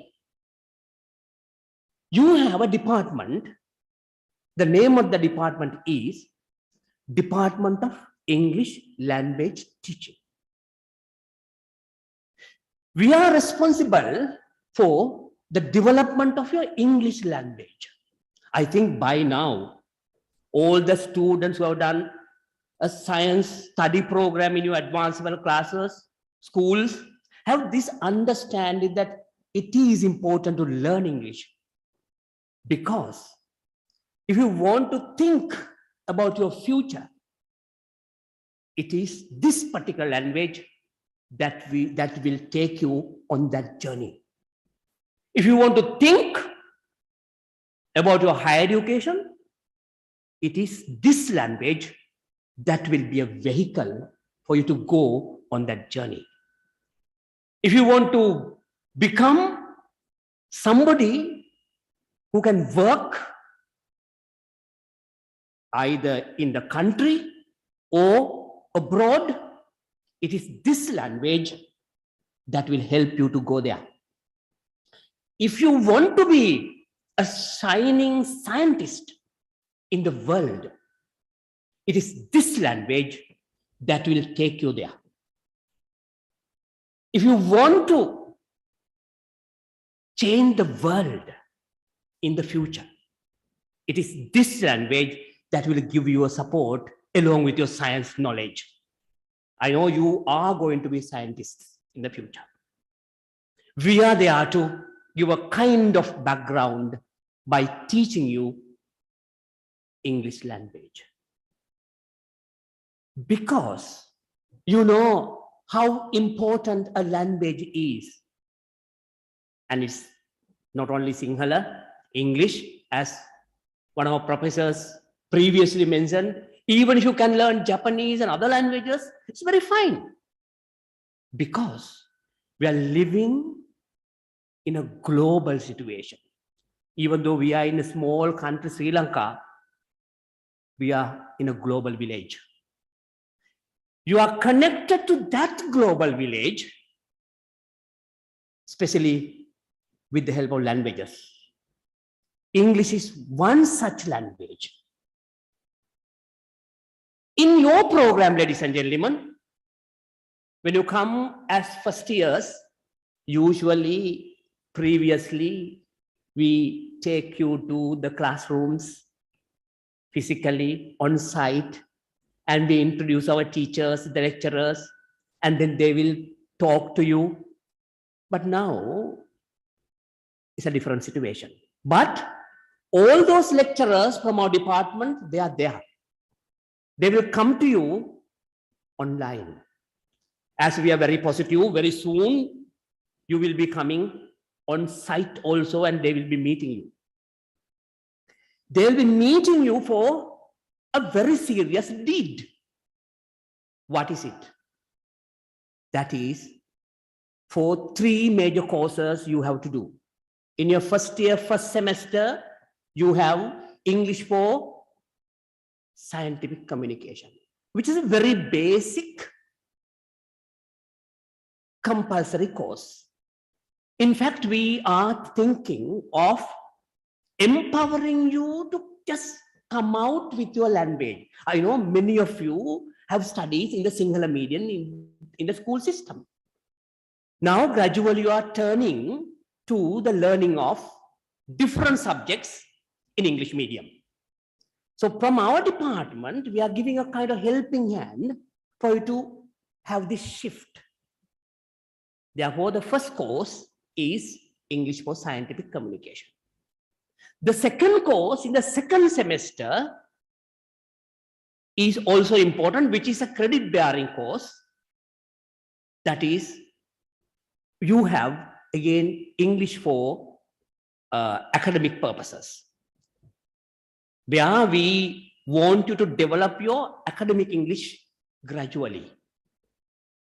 And then you have third year, first semester. That is where we have professional English, which means you are trained to do a job, or you are trained to go to the world of work. To do that, you need a kind of background where you would like to see, or you want to see exactly how you have to behave in a working environment. So the third course, English for professional purposes, you will have. There you will be trained, you will be coached by our lecturers, and you will learn how to function in an office, in a scientific background, in a research center, etc., etc. So those 3 courses will take you to a very serious situation with regard to English language development. Gradually from scientific communication, then second one, namely English for scientific discourse, and the third one, English for professional communication. So you should feel as kind of autonomous learners, you must feel that there is a development. So if you follow this, you will see a difference. You will see a change. And we want every one of you, ladies and gentlemen, to undergo this change under the wings of the Department of English Language Teaching of the University of Sri Lanka. We are committed to do our service, and we will do it certainly if you cooperate us. Your cooperation is very necessary. Your attendance is very necessary. Your commitment is very necessary. So if you are okay from your side, If you are there with us, we will give our fullest cooperation and we will help you to go to the place that you are dreaming of with regard to this particular language especially. Also, I should tell at this beautiful occasion, orientation means you are being oriented to many subjects. We heard how you should join with sports, career guidance, many other departments, and now we are talking about English. Because it's a medium, this has a link to all the subjects. Whatever you do, this subject is coming behind. This language is coming behind. Therefore, dear students, please have a firm determination on the first day that I will learn this language. Ladies and gentlemen, let me also tell you a secret. I can remember one professor told you, gave you a secret. I'm also going to give you another secret. Don't tell other people. That is, don't be a follower, be a leader. There are many people to follow you. But if you can become a leader, that is a bit difficult. You see the difference. Try to become a leader and see the difference. At the end of 3 years or 4 years, you will see this and you will enjoy the results of my secret. One day, the day that you are going out of this university, when the day you go out of this university gate, if you turn back and see, oh, I have become a leader in my subject. I have become a leader in this particular innovation. I've become a leader in this particular finding. Then you will remember me. So my secret is that, ladies and gentlemen, be a leader, don't be a follower. I believe you are very, very talented, lucky, and you have much, much more opportunities to come to enjoy in the future. I see you like a brilliant student in front of me. For me, you are a gem. Ladies and gentlemen, stones are many. Gems are rare. Become a gem. Don't become just a stone on the earth. Please keep that in your mind. Also my secret. Thank you very much, ladies and gentlemen, dear students.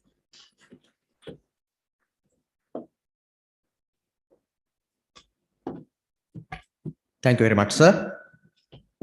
And now we have a wonderful personality to share her knowledge and experience with the upcoming undergraduates of the Faculty of Applied Sciences, Professor Chula Aberathne. She's a professor in the Department of Physics in the University of Sri Javadanapura. She obtained her bachelor's honors degree in physics from this very own university. She pursued her master's degree from the Bowling Green State University in the United States of America, and her doctorate from the University of Toledo on the topic of theory of pulsed laser operated nonlinear directional coupler. We warmly welcome Professor Chula Aberathne to address the audience on the role of a science graduate to build this nation.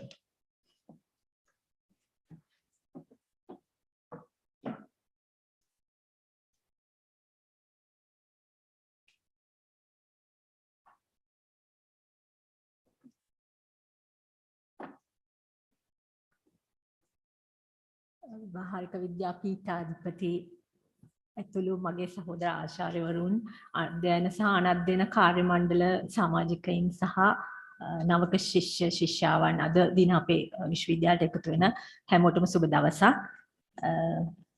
මම මෙහි අපේ විශ්වවිද්‍යාලය ආදි විද්‍යාර්ථයෙක් හැටියට මම කැමති පොඩිත්තක් මතක් කරන්න අපේ විශ්වවිද්‍යාල ඉතිහාසය ගැන. අපි 1959 දී විශ්වවිද්‍යාලයේ තත්ත්වයට පත් වුණා. හැබැයි ඊට ගොඩක් ඉස්සර ඉඳලම උසස් අධ්‍යාපන ආයතනයක් විද්‍යෝදය පිරිවෙන හැටියට තිබුණා. හරියට අර ඔක්ස්ෆර්ඩ් සහ කේම්බ්‍රිජ් එක්සත් රාජධානියේ චර්ච් එකෙන් පැවතගෙන ආවා වගේ අපි පරණ ඉතිහාසයක් තියෙන යුනිවර්සිටි එකක්. ඒ වගේ ප්‍රෙස්ටිජස් යුනිවර්සිටි එකකට ඇතුළත් වීමට ලැබීම ගැන මම ඕගලන්ට අපේ නවක ශිෂ්‍ය ශිෂ්‍යාවන්ට සුබ ප්‍රාර්ථනා කරනවා මුලින්ම. ඊට පස්සේ මට මතක් වෙනවා මම හිටියේ නැතත් ඒ කාලේ අවුරුදු දැන් 50කට විතර ඉස්සර මේ වගේ දැන් අපි මුණ දෙනවා වගේ යම් කිසි මෙච්චර නරක නැති වුණාට යම් කිසි අභියෝගාත්මක කාල පරිච්ඡේදයකට අපි මුණ දීලා අපේ විශ්වවිද්‍යාලය සහ අනිත්කුත් විශ්වවිද්‍යාල තරමක කාලයක් වසා තවපු අවස්ථාවක් තිබුණා. මේ වගේ චැලෙන්ජිං සිටුේෂන් එකක්. හැබැයි ඒ කාලේ අපේ විශ්වවිද්‍යාලය වහලා පුනරුත්ථාපන කඳවුරක් හැටියට තිබුණ අතරේ අපේ අධ්‍යයන සහ අනධ්‍යයන කාර්ය මණ්ඩල වෙනත් ස්ථානයක ස්ථාපිත කරපු තාවකාලික ස්ථානවල වැඩ කටයුතු කරගෙන ගිහිල්ලා තියෙනවා. ඒ අභියෝගාත්මක කාලය ඒගොල්ලන්ගේ කැපවීමෙන් වැඩ කරා ශිෂ්‍ය ශිෂ්‍යාව මාස කිහිපයකට ආවේ නැති වුණත් ඒ අතරේ අපේ මේ විද්‍යාපීඨයේ තියෙන පරණ ගොඩනැගිලි ඔක්කොම ඉදි කරගන්න ඒ අවස්ථාවෙන් ප්‍රයෝජන අරගෙන තිබුණා. ඒක ඒ කියන්නේ ඒ අවස්ථාවේ නිකන් ඉන්නේ නැතුව අර වෙන දවසක වුණා නම් ඔක අමාරුයි හදාගන්න. නමුත් අර ඒගොල්ලෝ එතන හිටියේ නැති හින්දා ඒ අවස්ථාව ප්‍රයෝජනයට අරගෙන පරණ ගොඩනැගිලි ටික ඔක්කොම ඉදි වෙලා තිබුණේ ඒ කාලේ. ඉතින් ඒ වගේ මම හිතනවා මේ දැන් අපි මුහුණ දෙන අභියෝග වලටත් අපේ ස්ටාෆ් එක සහ ශිෂ්‍ය ශිෂ්‍යාවන්ට මුහුණ දෙන්න සාර්ථකව ජය ගන්න පුළුවන් වෙයි කියලා. මම තව අපේ පීඨයෙන් ඉදිරිපත් කරන පාඨමාලා ගැන ඔයගොල්ලෝ ඉස්සරහට ගොඩක් දේවල් දැනගනි. අපේ ගොඩාක් පුළුල් පරාසයක පැතිරෙන විෂය ධාරාවල් තියෙනවා. බ්‍රෙඩ් එක කවර් කරන කියන්නේ පුළුල් පරාසයක ඒ වගේම ගැඹුරු අධ්‍යයනයක් කරන විශේෂ උපාධි පාඨමාලා තියෙනවා. ඒ හැම එකම මේ විද්‍යා උපාධි පාඨමාලා ඔයගොල්ලෝ දන්නවා පරීක්ෂණ නිරීක්ෂණ සහ ඒවයින් අපි ඇති කරගන්න valid conclusions නිගමන මත තමයි අපේ subjects ඔක්කොම අපේ විද්‍යාපීඨයේ subjects ඔක්කොම ගොඩ නැගිලා තියෙන්නේ. ඉතින් මම හිතනවා ඕගොල්ලන්ගේ ඒ ස්කිල්ස් දැන් හුඟක් අය කතා කරපු අය කිව්වා ඒ ස්පෝර්ට්ස් කරන්න ඕනේ ඒක අනිවාර්යෙන් ඒ දේවලුත් එක්ක බැලන්ස් එකක් පවත්වගෙන මේ ප්‍රධානම කාර්ය අධ්‍යයන කටයුතු මම හිතනවා ඒක පළවෙනි තැන දීලා අරවත් කරගෙන ඊස්තටික් සබ්ජෙක්ට්ස් ඒවා ඔක්කොම අවශ්‍යයි බැලන්ස් පර්සනැලිටි එකක් ගොඩනගා ගන්න ඒවා කරන ගමන් අධ්‍යයන කාර්යයක් හොඳින් කරගන්න කියලා. එතකොට අර විද්‍යාත්මක ක්‍රමය මත පදනම් වෙලා ඔයගොල්ලෝ තීරණ ගන්න එක කරනවා. ඉතින් ඒක දියුණු කරගන්න. එතකොට ඔයගොල්ලන්ගේ මම දන්නවා ගොඩක් විශේෂ හැකියාව විශේෂ දක්ෂතා තියෙන ශිෂ්‍ය ශිෂ්‍යාව අපේ අතර ඉන්නවා. ඒගොල්ලන්ට අවස්ථාවක් දැන් ගිය අවුරුද්දේ නම් අපි අර නවෝත්පාදනය දිරිගන්වන යම්කිසි තරඟාවලියක් පවත්වුවා. ඒක තාමත් කරගෙන යනවා මම හිතන්නේ. ඒකෙන් තෝරාගත්ත ඒ තරඟාවලියෙන් ජයග්‍රහණය කරන කණ්ඩායම් වලට මූල්‍යමය ආධාරයක් දෙන්න තමයි මම හිතන්නේ බලාපොරොත්තු වෙන්නේ. ඒගොල්ලන්ගේ දක්ෂතා උඩ යම්කිසි නිර්මාණයක් ඉදිරිපත් කරන්න ඒ අවශ්‍ය මූල්‍ය පහසුකමුත් ඒ තරඟයට ඉදිරිපත් වීමෙන් ලැබෙයි. මම දන්නේ ඒක එන පාර කරනවද කියලා. නමුත් වෙන වෙන අවස්ථා ගොඩාක් විශ්වවිද්‍යාලය තුළ ඉන්න කාලයේදී ඔයගලන්ට ලැබෙවි. ඒ හැම අවස්ථාවෙන්ම උපරිම ප්‍රයෝජන අරගෙන අපේ ඉදිරි ගමන ඔයගලන්ගේ පෞද්ගලිකවත් ඔයගලන්ගේ ඉදිරි ගමන සහ විශ්වවිද්‍යාලය සහ රටේ දියුණුවටත් ඔයගලන් මෙහෙම දායක වෙයි කියලා මම හිතනවා. ඒ නවෝත්පාදන අවස්ථාව ඔයගලන්ගේ scientific knowledge එක develop කරගන්න අතරේ මම හිතනවා ඔයගොල්ලෝ තව දියුණු කරගන්න analytical thinking and critical thinking abilities කියන විශ්ලේෂණාත්මකව අවස්ථාවන් අපි evaluate කරලා තීරණ ගන්න ඕන. ඒ හැම එක එක්කෙනා කියන ඒවා හරිය. දැන් සමහර ඔයගොල්ලෝ දන්නවා මාධ්‍යවලට ගත්තාම අනාවැකි පළ කරනවා. ඉතින් අපිට දැන් පේනවා එහෙම හරි අනාවැකියක් පළ වෙලා නැහැ කියලා. අර ඒ වගේ මිත්‍යා විශ්වාස වගේ දේවල් අපේ සමාජයේ සෑහෙන්න තියෙනවා. ඉතින් මම හිතනවා ඔයගොල්ලන්ගේ අර සයන්ටිෆික් මේ thinking develop වෙලා අර ඒ වගේ මිත්‍යා විශ්වාස දුරු කරන්නත් ඒකත් පාවිච්චි කරයි කියලා මේ සමාජයේ යහපත වෙනුවෙන් ඒවා පොඩ්ඩක් අර ගෙවල් මට්ටමින් පටන් අරගෙන යාළුවොන්ට එහෙම එක්ස්ටෙන්ඩ් කරලා ඒ වගේ දේවල් වලටත් සයන්ටිෆික් ෆැක්ට්ස් මත බේස් වෙච්ච තීරණ ගන්න එහෙම ඒ කල්චර් එක ඔයගොල්ලන්ට පුළුවන් සමාජයට ගෙනියන්න. ඉතින් ඒ පැත්තෙනුත් මම හිතනවා ඔයගොල්ලන් දායක වෙයි කියලා ලොකු දායකත්වයක් කරන්න පුළුවන්. ඉතින් මම හිතුවා සිංහලෙන් මේ පොඩි දෙයක් තමයි මම එතන මේ ටික තමයි මම කියන්න බලාපොරොත්තු වෙන්නේ මුල් සිංහලෙන් කතා කරන්න ඕන කියලා majority එකක් සිංහලෙන් අහන්න කැමති හින්දා ඊට පස්සේ මම දැන් පොඩි summary එකක් කරන්නම් English වලින්. I would like to welcome all students who entered our university. Congratulate them for entering a prestigious university in the country. And but as I'm sure you all must have understood to some extent what I said in Sinhala, you should make all possible efforts to develop yourselves, a balanced personality, take part in sports activities, aesthetic activities, and make use of all the opportunities that you are given during your school, during your university life, and contribute to the development of the country. You'll be spending about 3 or 4 years here. During that time, take part in all kinds of activities and develop your critical thinking and analytical abilities, and then contribute in a positive way for the upliftment of the society of Sri Lanka. You know, we are facing a very critical, we are at a crossroad, like facing a very critical situation in the country these days. I think you can use your scientific knowledge to build the nation by contributing not only in the field of science, but also by eradicating misconceptions in our society. And I think that's what I want to tell you. I would like to wish you all a very happy university life. And I hope we would be successful in producing very successful graduates who can contribute to the development of our country. හැම දිනාටම ඊටාම සුන්දර සරසවිදියක් ගත කරන්න කියලා මම ප්‍රාර්ථනා කරනවා. මම හිතනවා තව ලොකු කාලයක් නැතුව ඔයගලන්ට අපේ සරසවියට ඇත්තටම ඇවිල්ලා මේ සම්බන්ධ වෙන්න පුළුවන් වෙයි කියලා ඉක්මනටම ඔයගලන්ගේ අනාගතය සාර්ථක වෙන්න කියලා මම ප්‍රාර්ථනා කරමින් නිහඬ වෙනවා. Thank you.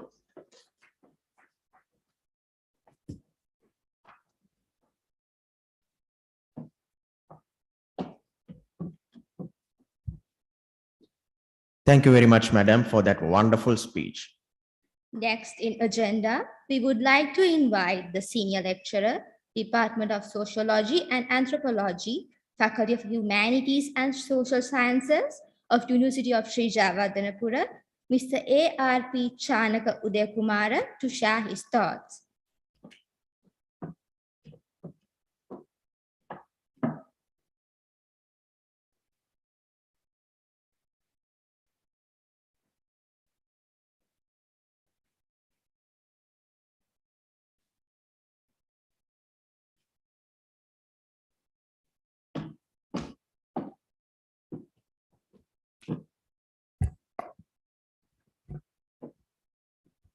අයිබෝන් සියලු දෙනාටම සුබ දැසනක් වේවා.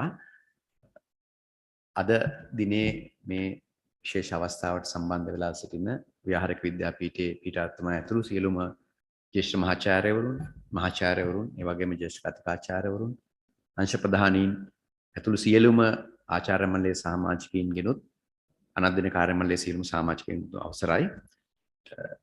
අද දිනේ ශ්‍රී ජාතක විශ්වවිද්‍යාලයේ ව්‍යාහාරික විද්‍යාපීඨයේ අධ්‍යයන කටයුතු ආරම්භ කිරීමට සූදානම් වන සියලුම විද්‍යාර්ථීන් ආදරණීය දුවල පුතාලා සියලු දෙනාම ශ්‍රී ජයවර්ධන විශ්වවිද්‍යාලයේ විනයාධිකාරී කාර්යාලය වෙනුවෙන් ඉතාමත්ම ගෞරවයෙන් ආදරයෙන් සුහදව පිළිගන්නට කැමැතියි.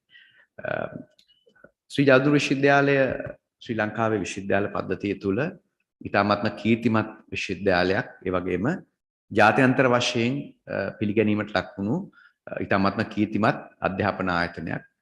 ඒ අධ්‍යාපන ආයතනය තුළ කීර්තිමත් විශ්වවිද්‍යාලය තුළ ව්‍යවහාරික විද්‍යාපීඨයේ ඉතාමත්ම දීර්ඝ ඉතිහාසයක් තියෙන ශ්‍රී ලංකාවේ අධ්‍යයන ශාස්ත්‍රයට වගේම ජාත්‍යන්තර තුලත් විශාල දායකත්වයක් අධ්‍යාපන දායකත්වයක් ලබා දුන්නු කීර්තිමත් විද්‍යාපීඨය ව්‍යවහාරික විද්‍යාපීඨයක්. එබඳු අධ්‍යාපන ආයතනයකට අධ්‍යාපන කටයුතු වලට ඇතුළත් වීමට වරම් ලැබීම මා හිතනවා ඔබ ලැබූ වාග්යක් හැටියට. ඒ නිසා ඔබට ඒ සම්බන්ධයෙන් උණුසුම් සුබ පැතුම් පිරිනමන්නට කැමැතියි ව්‍යවහාරික විද්‍යාපීඨය වෙනුවෙන් ශ්‍රී ජයවර්ධන විශ්වවිද්‍යාලය වෙනුවෙන්. විශ්වවිද්‍යාල අධ්‍යාපනය ලබන්නට පැමිණෙන ඔබ සියලු දෙනාම තිබෙන ප්‍රධානතම අපේක්ෂාව තමයි නිදහස් හා සාමකාමී වටපිටාවක් තුළ එකිනෙකා සමග සුහදව තමන්ගේ අධ්‍යයන වර්ෂයේ ඉන්න සියලුම සහෝදර සහෝදරයන් සමග වගේම ජ්‍යෙෂ්ඨ ශිෂ්‍ය ශිෂ්‍යාවන් සමග ඒ වගේම අධ්‍යයන කාර්ය මණ්ඩලය සමග අනධ්‍යයන කාර්ය මණ්ඩලය සමග ඊටම සුහදව සාමකාමී පරිසරයක් තුළ අධ්‍යාපන ලැබීම ආරමුණු කරගනිමින් තමයි ඔබ අද දිනේ විශ්වවිද්‍යාල අධ්‍යාපන කටයුතු සම්බන්ධ වෙන්නේ. ඔබ වගේම ඔබගේ දෙමව්පියන් පවා බලාපොරොත්තු වන්නේ තමන්ගේ දරුවන්ගේ ඔබගේ ආරක්ෂාව සුරක්ෂිතභාවය සම්බන්ධයෙන් විශ්වවිද්‍යාලයේ කවර ආකාරයෙන් කටයුතු කරනවද කියන කාරණය තමයි ඔබ උනන්දු වෙන්නේ. ඒ නිසා මම ඔබට විශ්වවිද්‍යාලය තුල මේ සාමකාමී බව එකිනෙකා අතර සුහදශීලී තත්වයන් තුල කටයුතු කරමින් අධ්‍යාපන කටයුතු, තමන්ගේ පර්යේෂණ කටයුතු, ඒ වගේම ක්‍රීඩා හා විනෝද අවස්ථා, විෂයබාහිර ක්‍රියාකාරකම් වල නිරත වීමට සුදුසු පරිසරයක් සකස් කර ගැනීම සම්බන්ධයෙන් ඔබ සියලු දෙනාගේම ඒ වගේම අප සියලු දෙනාගේම සාමූහික වගකීම කුමක්ද? ඒ වෙනුවෙන් විශ්වවිද්‍යාලය තුල ක්‍රියාත්මක වන වැඩපිළිවෙල, නීති රීති, ක්‍රියාපටිපාටි කුමක්ද කියන එක ගැන තමයි මම අද දවසේ ඔබ සමග ඉතාමත්ම කෙටියෙන් ඔබට පැහැදිලි කරන්න උත්සාහ කරන්නේ. මුලින්ම මම ඉතාමත්ම සතුටින් කියන්න කැමතියි ශ්‍රී ජයවර්ධන විශ්වවිද්‍යාලය ඔබගේ හිතට නැගින පළවෙනි සිතුවිල්ල වෙන්නේ විශ්වවිද්‍යාලයට පැමිණෙනකොටම ඉදිරියේදී නොදුරු දිනකදී ඔබට විශ්වවිද්‍යාලයට භෞතිකව පැමිණලා මේ ආචාර්ය මණ්ඩලය සමග සහෝදර සහෝදරයන් සමග කටයුතු කරන්න පුළුවන්. නමුත් ඔබට එන එක සිතුවිල්ලක් තමයි ඔබගේ දෙමව්පියන්ට එන සිතුවිල්ලක් තමයි අපිට කරදරයක් නැතුව ඉගෙන ගන්න පුළුවන් වෙයිද? නවක වදය නැති වෙයිද? වෙනත් අයගේ හිරිහැර වලට ලක් වේද කියන සිතුවිල්ල ඔබට නිරන්තරයෙන්ම නැගෙන කාරණා. ඔබට විශ්වවිද්‍යාලයට ඇතුළත් වීමට වරම් ලැබුණු බව දැනගත්තාම ලැබෙන සතුට වගේම ඔබට ලැබෙන කුතුහලය තමයි අපිට ගිහිල්ලා ආරක්ෂාකාරී විශ්වවිද්‍යාල තුල ඉගෙන ගන්න පුළුවන්ද කියන කාරණා. ඒ ගැන තමයි මම අත්ත වශයෙන්ම ඔබ සමග කියන්න සූදානම් වන්නේ. මම ඊ타මත්ම ආඩම්බරයෙන් සතුටින් කියන්න කැමති ශ්‍රී ජයවර්ධන විශ්වවිද්‍යාලය තුල කිසිදු ශිෂ්‍යයෙකුට ශිෂ්‍යාවකට කායික වශයෙන් හෝ මානසික වශයෙන් හිංසා කිරීමේ පීඩා කිරීමේ වටපිටාවක් විශ්වවිද්‍යාල තුල නැහැ. එවැනි සංස්කෘතියක් නැහැ. විශේෂයෙන්ම ව්‍යවහාරික විද්‍යාපීඨය පිළිබඳ විශ්වවිද්‍යාල විනයාධිකාරීවරයා හැටියට දීර්ඝ කාලයක් වැඩ කටයුතු කළ මට ආචාර්යවරයෙක් හැටියට මම දන්න කාරණේ තමයි ව්‍යවහාරික විද්‍යාපීඨය තුල බොහොම ස්වාධීනව නිදහස්ව හිතන්න පතන්න යනු කටයුතු කරන්න උනන්දු වන ශිෂ්‍ය කණ්ඩායමක් අතරට තමයි ඔබ එන්නේ. ඊට ආචාර්යවරුන් විවිධ අදහස් දරන ස්වාධීන නිදහස් මත දරමින් තමන්ගේ අධ්‍යාපන කටයුතු වල දරුවන්ට සහාය වෙන, ඒ වගේම පර්යේෂණ කටයුතු වලට උදව් වන සහාය වෙන කණ්ඩායම අතරට තමයි ඔබ පැමිණෙන්නේ. ඒ නිසා එවැනි කණ්ඩායමක් තුළ ඔබ නිරන්තරයෙන්ම සුරක්ෂිතයි ආරක්ෂාකාරී කියන අදහස අපි විශ්වාස කරන විශ්වවිද්‍යාලයේ විනයාධිකාරී කාර්යාලය හැටියට. විශ්වවිද්‍යාලයේ විනය පවත්වාගෙන යාම අපි බොහොම බැරෑරුම් විශාල නීතිමය කෘත්‍යයක් හැටියට සැලකනවාට වඩා එදිනෙදා අපේ ජීවිතේ අපේ සිතුම් පැතුම් අපි එකිනෙකා අතර සම්බන්ධතා පවත්වන ආකාරය හැඩගසා ගැනීම තුළින් අපි හිතනවා අලුතෙන් ඔයගලන්ට මේ විනය නීති රීති පොත්පත්වල තියෙන වගන්ති ගැන කියවලා ඉගෙන ගන්නවට වැඩිය සුහදව සාමකාමීව කටයුතු කිරීම තුළින් විශ්වවිද්‍යාලයේ බොහොම සාමකාමීව ඔබට අධ්‍යාපනය ලබන්න විනයානුකූල ජීවිතයක් ගත කරන්න ඉඩකඩ ලැබෙයි කියලා අපි හිතනවා. ඒ වගේම අපි නිරන්තරයෙන්ම විශ්වාස කරන කාරණයක් තමයි ආචාර්යවරු හැටියට ඔබ කොතෙක් ඉහළ අධ්‍යාපන සුසුකම් ලැබුවත් විශ්වවිද්‍යාලයේ විශේෂ උපාධියක් හදාarලා ප්‍රථම පන්ති උපාධි සමාර්ථයක් ලබාගත්ත ෆස්ට් ක්ලාස් එකක් ලබා ගන්න පුළුවන්.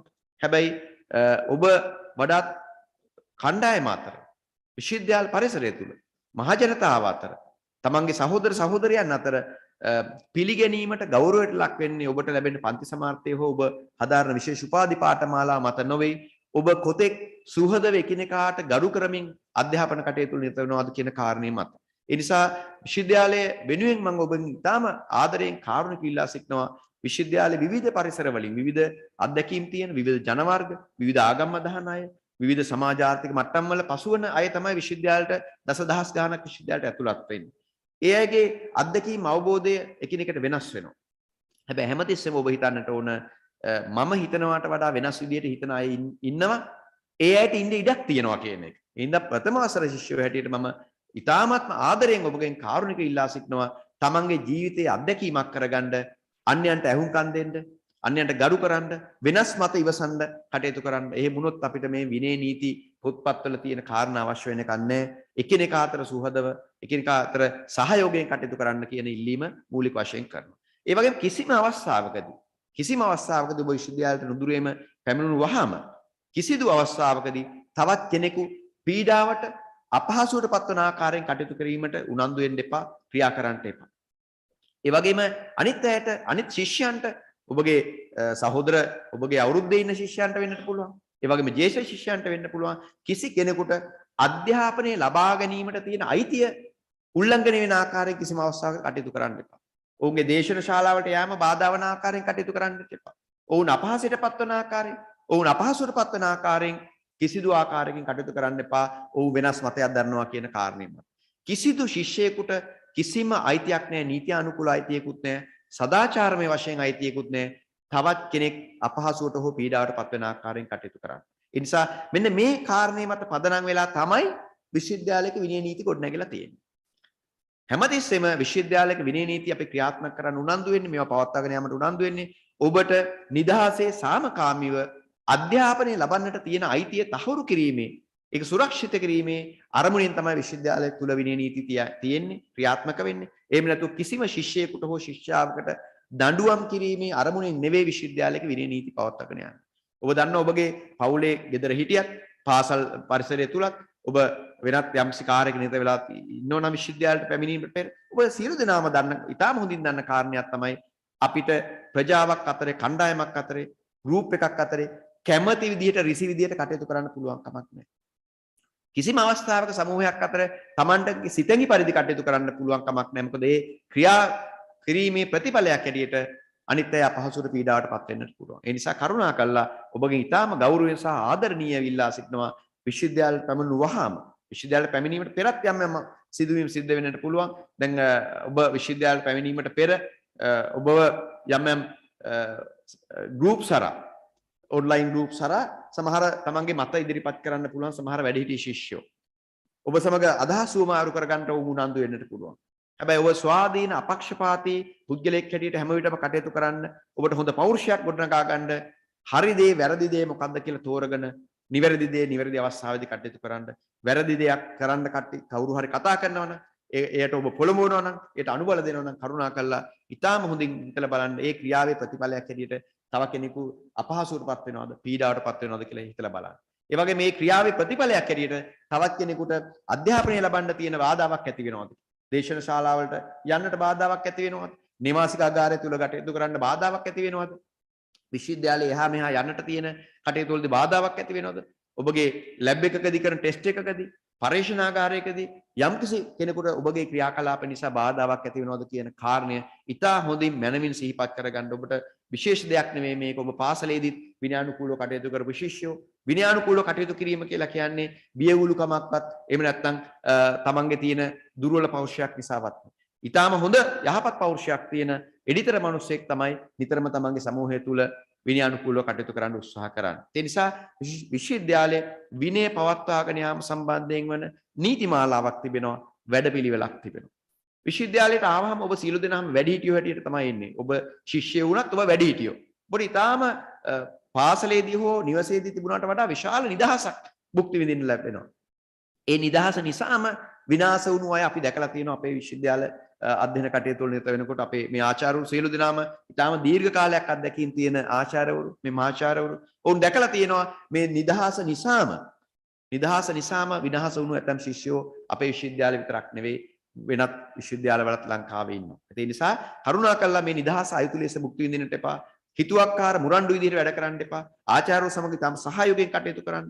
ඔබ වෙනස් මත ඉදිරිපත් කරන්නෙක් වෙන්නට පුළුවන්. ඔබට වෙනස් අදහස් තියෙන්න පුළුවන්. ඒ සියලුම අදහස් වලට මේ සියලු දෙනාම ගරු කරන්න කටයුතු කරනවා. හැබැයි වෙනස් මතයක් තිබූ පමණින් තව කෙනෙකුට හිරිහැර කරන්න අයිතියක් නැහැ. ඒ හිරිහැර කරපු අවස්ථාවේ සිට අපහසුතාවපත් වූ අවස්ථාවේ සිට යහපත බහුතරයකගේ යහපත වෙනුවෙන් මේ විනය නීති ක්‍රියාත්මක කරන්න අපි කිසිදු ආකාරයක පැකිලීමක් වෙන්නේ. අපි කිසිම පැකිලීමකින් තොරව බහුතරයකගේ ආරක්ෂාව වෙනුවෙන් යහපත වෙනුවෙන් අධ්‍යාපන ලබන්න තියෙන අයිතිය ආරක්ෂා කිරීම වෙනුවෙන් මේ විනය නීති මාලාවන් ක්‍රියාත්මක කරන්න කටයුතු කරනවා. ඒ සඳහා වැඩපිළිවෙලක් විශ්වවිද්‍යාලය තුල තිබෙනවා. මම මේ වැඩපිළිවෙල මොකක්ද කියලා ඔබට ඉතාමත්ම කෙටියෙන් කියන්නම්. ඊට පදනම් වෙන නීති මොනවද කියලා ඔබට මම ඉතාමත්ම කෙටියෙන් කියන්නම්. දැන් විශ්වවිද්‍යාල පනත ඔබ ඉදිරියේදී ඔබට දැනගන්න පුළුවන් වේ 1978 විශ්වවිද්‍යාල පනතෙන් විශ්වවිද්‍යාලයට බලතල ලැබිලා තිබෙනවා යම් නීති සකස් කරගන්න විශ්වවිද්‍යාලයට බලපාන යම් කාරණා සම්බන්ධයෙන්. මේ විශ්වවිද්‍යාල පනතින් ලැබිලා තියෙන බලතල අනුව විශ්වවිද්‍යාල අතුරු ව්‍යවස්ථා අපි මේවට කියන්නේ බයිලෝස් කියලා. අතුරු ව්‍යවස්ථාවන් සකස් කරලා තිබෙනවා විශ්වවිද්‍යාල විනය පවත්වාගෙන යාමට. විශ්වවිද්‍යාල සාමාන්‍ය කටයුතු අනිත් කටයුතු පවත්වාගෙන යාමට නීති රීති තියෙනවා වගේම විශ්වවිද්‍යාල ශිෂ්‍යයින් අතර විනය පවත්වාගෙන යාමට නීති රීති තියෙනවා. ශිෂ්‍යයින් අතර විතරක් නෙවෙයි ආචාර්යවරු අතර අනධ්‍යයන කාර්ය මණ්ඩලය අතර සියලු දෙනාම අපි විශ්වවිද්‍යාලයේ නීතියටත් රටේ පොදු නීතියටත් යටත් වෙන පිරිසක්. අපි කිසිම කෙනෙකුට හිතන්නට බෑ අපි විශ්වවිද්‍යාලයට ආවම සුවිශේෂී කොටසක්. ඒ නිසා අපි රටේ නීතියට අවනත නැහැ. අපිට ඕන විදිහට කරනවා කියලා කිසි කෙනෙකුට විශ්වාස හිතලා කටයුතු කරන්න අයිතියක් නැහැ. අපි හැම පුරවැසියෙක්ම රටේ විශ්වවිද්‍යාල ශිෂ්‍යයෝ වගේම සියලුම පුරවැසියෝ උපකුලපතිතුමාගේ ඉඳලා මේ විශ්වවිද්‍යාලයේ සනීපාරක්ෂක කටයුතු කරන කම්කරුවා දක්වා මේ නීති මාලාවන්ට බැඳලා තියෙනවා. ඉතින් ඔබත් අපි සියලු දෙනාමත් යම්කිසි පොදු නීති මාලාවකට අනුව කටයුතු කරන්න අවශ්‍ය වෙලා තියෙනවා. ඒ නිසා විශ්වවිද්‍යාල පනතෙන් ලැබෙන බලතල අනුව විශ්වවිද්‍යාල විසින් නීති මාලාවක් සකස් කරගෙන තියෙනවා විනය පවත්වාගෙන යාම. ඒ වගේම විශ්වවිද්‍යාල ප්‍රතිපාදන කොමිෂන් සභාව විසින් 2011 වර්ෂයේ චක්‍රලේඛයක් නිකුත් කරලා තියෙනවා 946 කියලා චක්‍රලේඛයක්. මේ චක්‍රලේඛයෙන් විශ්වවිද්‍යාලයේ විනය නීති උල්ලංඝනය කිරීම මොනවද විනයානුකූලව තියෙන වැරදි මොනවද විනය විරෝධී ක්‍රියා කියලා හඳුන්වන්නේ එවැනි වැරදිවල නිරත වෙන කවර හෝ ආකාර ශිෂ්‍යයෙකුට දඬුවම් කරන්නේ කෙසේද ඒ වැරදිට දෙන දඬුවම මොකක්ද කියලා ඒ චක්‍රලේඛය සහ එහි උපලේඛනය සඳහන් වෙලා තිබෙනවා. ඉතින් මේ වගේ විශාල නීති මාලාවක් තිබෙනවා. පළවෙනි ඊටම සරලව මම කිව්වොත් එහෙනම් ඔබ සියලු දෙනාම විශ්වවිද්‍යාලයට පැමිණෙන ශිෂ්‍යයෝ හැටියට ඔබ නීත්‍යානුකූලව බැඳිලා සිටිනවා ඔබගේ හැඳුනුම්පත ඉදිරිපත් කර ආරක්ෂකාංශයට හැඳුනුම්පත ඉදිරිපත් කරන්න ඕනේ. ආචාර්යවරයෙක් ඔබගේ අනන්‍යතාවය පෙන්වන්නට කියලා කිව්වොත් ඔබ පෙන්වන්නට බැඳිලා සිටිනවා. ඒ වගේම නිලධාරීන් ඔබගේ අනන්‍යතාවය පෙන්වන්නට කියලා කිව්වොත් ඔබ ඒ වෙනුවෙන් බැඳලා ඉන්නවා. ඇතැම් වෙලාවට අපි දකිනවා සමහර ශිෂ්‍යයෝ ඔවුන්ගේ හැඳුනුම්පත ඉදිරිපත් කරන් ප්‍රතික්ෂේප කරනවා. එහෙම නැත්නම් ඔහුගේ අනන්‍යතාවය ප්‍රතික්ෂේප කරනවා. බොහොම කලහකාරීව උද්වේගකර ආකාරයෙන් හැසිරෙනවා. වෙනස් මත ඉදිරිපත් කිරීම පිළිබඳ ගැටලුවක් නැහැ. හැබැයි කිසි කෙනෙකුට නීත්‍යානුකූල අයිතියක් නැහැ තමන්ගේ අනන්‍යතාවය ඉදිරිපත් නොකර ඉන්න. ඒකට හේතු දෙකක් තියෙනවා. මේ විශ්වවිද්‍යාලේ දසදහසකට වඩා ශිෂ්‍ය පිරිසක් විශ්වවිද්‍යාලය ඇතුළේ ඉගෙන ගන්නවා. ප්‍රථම උපාධි පාඨමාලා ලබා දෙන පීඨ 7ක් මේ වෙනකොට විශ්වවිද්‍යාලය ස්ථාපිත කරලා තිබෙනවා. ඒ ශිෂ්‍යෝ දසදහස් ගාණක් විශ්වවිද්‍යාලේ ඉන්නවා. ඒ නිසා විශ්වවිද්‍යාලයේ ඉන්න ශිෂ්‍යයන්ගේ ආරක්ෂාවත් අපිට මේ ආචාර්ය මණ්ඩලයේ සමාජිකින්ට ආරක්ෂක නිලධාරීට මේ 10000ක් මතක තියාගන්න පුළුවන් කමක් නැහැ. ඒ හින්දා ඔබගේ ආරක්ෂාව වෙනුවෙන් ඔබගේ අනන්‍යතාවය ඉදිරිපත් කරන්න ඔබ කටයුතු කරන්න. දේශන ශාලාවක් තුලදී ආචාර්යවරයෙක් පිළිබඳ විමසීමක් කරොත් ඔබ අනිවාර්යයෙන්ම බැඳිලා ඉන්නවා ඒ සම්බන්ධයෙන් ඔබගේ අනන්‍යතාවය ඉදිරිපත් කරන්න. දේශන ශාලාවක් තුල විශ්වවිද්‍යාල පරිසරය තුල ඔබට අයිතියක් තියෙන විශ්වවිද්‍යාල ඕනම තැනකට යන්න. දැන් සමහරලාට සමහරව හිතනවා සයන්ස් ෆැකල්ටි එයාට එක පැත්තකට විතරයි යන්න පුළුවන්. ආර්ට් ෆැකල්ටි එයාට එක පැත්තක්. මේ විශ්වවිද්‍යාලයේ no borders. මේ borders නෑ විශ්වවිද්‍යාලයේ ගේට්ටු තාප්ප නෑ විශ්වවිද්‍යාලය ඇතුළට ආවම. හැම කෙනෙකුටම නිදහස හා ස්වාධීනව තමන් කැමති තැනකට යන්න අයිතියක් තියෙනවා. නිදහසේ කටයුතු කරන්න අයිතියක් තියෙනවා. හැබැයි සමහර සීමාවන් යටතේ. ඒ නිදහස කිසිසේත්ම අනිත් අය පීඩාවට පත්වන ආකාරයෙන් කටයුතු පාවිච්චි කරන්න පුළුවන් කමක් නැහැ. කාන්තා ශිෂ්‍යාවන් සම්බන්ධව යම් නීති තියෙනවා. ඔවුන් නේවාසිකාගාරයේ ආයුතු වේලාවක් තිබෙනවා. විශ්වවිද්‍යාලයට පැමිණිය යුතු වේලාවක් තිබෙනවා. රාත්‍රී කාලයේ සමහරලාට සීමාවන් පනවලා තියෙන හැම එකක්ම කරලා තියෙන්නේ ශිෂ්‍යාවන්ගේ ශිෂ්‍යයන්ගේ ආරක්ෂාව සහ සුරක්ෂිතතාවය වෙනුවෙන් උන් නිදහස්ව අධ්‍යාපන ලබන්න තියෙන පහසුව තහවුරු කිරීම සඳහා තමයි වෙනි කටයුතු තියෙන්නේ. එතකොට මම ඔබට සඳහන් කරා මේ 916 කියලා චක්‍රලේඛයක් තියෙන විශ්වවිද්‍යාල ප්‍රතිපාදන කොමිෂන් සභාව විසින් නිකුත් කරපු මේ චක්‍රලේඛයේ සඳහන් කරලා තිබෙනවා විනය විරෝධී ක්‍රියාවන් මොනවද? ඒවට හිමි දඬුවම් මොනවද කියන එක. එතකොට අපි යම්කිසි අවස්ථාවකදී මූලික වශයෙන් ඔබට අවවාදයක් කිරීමකින් පස්සේ ඔබ යම් ආකාරයකින් නැවත නැවතත් ඒ ක්‍රියාව නිරත වෙමින් අනිත් අයට අපහසුතාවපත් වෙන ආකාරයෙන් කටයුතු කරනවා නම් අනිවාර්යයෙන්ම අපේ විනය නීති ක්‍රියාත්මක කරන්න කටයුතු කරනවා. ඒ වගේම ඔබ අවසාන වශයෙන් මම මේ කරුණු දැක්වීම අවසන් කිරීමට පෙර ඔබට කියනවා හැම පීඨයකම ව්‍යවහාරික විද්‍යා පීඨය ඇතුළු සියලුම පීඨවල නියෝජ්‍ය විනයාධිකාරීවරුන් පත් කරලා තිබෙනවා ආචාර්ය මණ්ඩලයේ ජ්‍යෙෂ්ඨ සමාජිකයින්.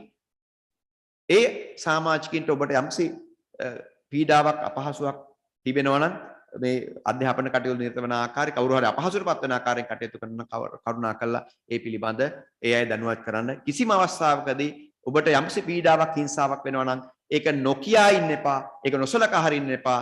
ඔබ එසේ නොසලකා හැරියොත් ඒක නොකියා හිටියොත් වාර්තා නොකළොත් ඔබ ඔබගේ සියලුම සහෝදර ශිෂ්‍යාවන්ට කරන අසාධාරණයක් හින්ද කරුණා කළා යම් කෙනෙක් ඔබ පීඩාවට පත්වන ආකාරයෙන් අපහසුතාවට පත්වන ආකාරයෙන් කටයුතු කරනවා නම් කරුණා කළා ඒ පිළිබඳ නියෝජ්‍ය විනයාධිකාරීවරු දැනුවත් කරන්න. විශ්වවිද්‍යාල විනයාධිකාරී කාර්යාලයක් තියෙනවා. ඒ විනයාධිකාරී කාර්යාලය දැනුවත් කරන්න. ඒ වගේ නේවාසිකාගාරවල නේවාසිකාගාර උපපාලකවරුන් සේවය කරනවා. කරුණා කළා ඒ අය දැනුවත් කරන්න නේවාසිකාගාර තුල යම්කිසි ආකාරයක අපහසුතාවක් සිද්ධ වෙනවා. ඒතර අපි ඉදිරියේදී බොහොම නුදුරේදී ඔබ විශ්වවිද්‍යාලය තුල හමු වෙලා එකිනෙකා අතර සුහදව කටයුතු කරන්න හැකි වේවායි කියලා ප්‍රාර්ථනා කරනවා. මේ අර්බුද තත්ත්වය සමනය වූ වහාම එතෙක් ඔබ මේ කරුණු පිළිබඳ දැනුවත් වන්නට ආරාධනා කරනවා. ඒ වගේම ඔබට ඉදිරියේදී ලැබෙන ස්ටුඩන්ට් හෑන්ඩ්බුක් එකක් ලැබෙනවා. ශිෂ්‍යාත් පොතක් ලැබෙනවා. ඒ ශිෂ්‍යාත් පොතේ මේ සියලුම කාරණා මීට පෙර සඳහන් කරපු සුබ සාධකාංශය පිළිබඳ වගේම සියලුම අංශ පිළිබඳ විස්තරාත්මකව තිබෙනවා. ඒ අතර එක චැප්ටර් එකක් එක පරිච්ඡේදයක් තිබෙනවා මේ විශ්වවිද්‍යාල ශිෂ්‍ය විනය පවත්වාගෙන යාම සම්බන්ධයෙන් වන වැඩපිළිවෙල. පැය 24 පුරාම විනය ආරක්ෂක නිලධාරීන් විශ්වවිද්‍යාලය තුල සේවය කරනවා. යම්කිසි අපහසුතාවක් තිබෙනවා නම් පීඩාවක් තිබෙනවා නම් ඔවුන්ටත් ඔබට දැනුවත් කරන්න පුළුවන්කම තිබෙනවා. හොඳයි. එහෙමනම් මම දීර්ඝ වශයෙන් ඔබට කරුණු දක්වන්නේ මේක නීතිමය පැත්තක් තියෙන තත්ත්වය ගැන දීර්ඝ වශයෙන් විස්තර කරන්න බලාපොරොත්තු වෙන්නේ. විනය නීති කියන්නේ අපි එදිනෙදා ජීවිතයේදී එකිනෙකා සමග සුහදව සාමකාමීව කටයුතු කරන්න අපි විසින්ම හදාගත්ත ගයිඩ්ලයින්ස් ටිකක් කියන එක හිතේ තියාගෙන විශ්වවිද්‍යාලයට එන්න ඉදිරි අවුරුදු 3 හෝ 4 ඇතුළත ඔබගේ අධ්‍යාපන කටයුතු සාර්ථක කරගන්න අපි සියලු දෙනාම ඔබට සහාය වෙනවා.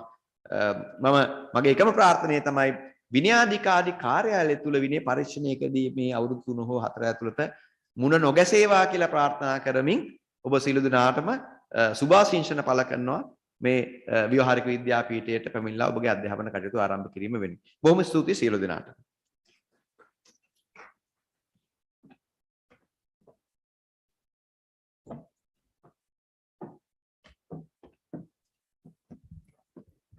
Thank you very much, Mr. Chahanaka Uday Kumara, the University Proctor and Senior Lecturer of the Department of Criminology and Criminal Justice of the University of Sri Chavadhanapura.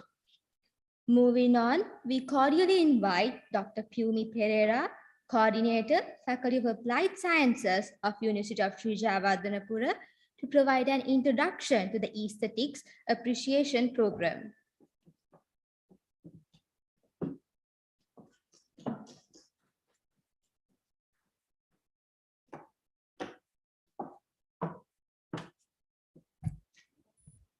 Good morning to all of you, Dean Sir, all the academic and non-academic members, dear parents and my dear students.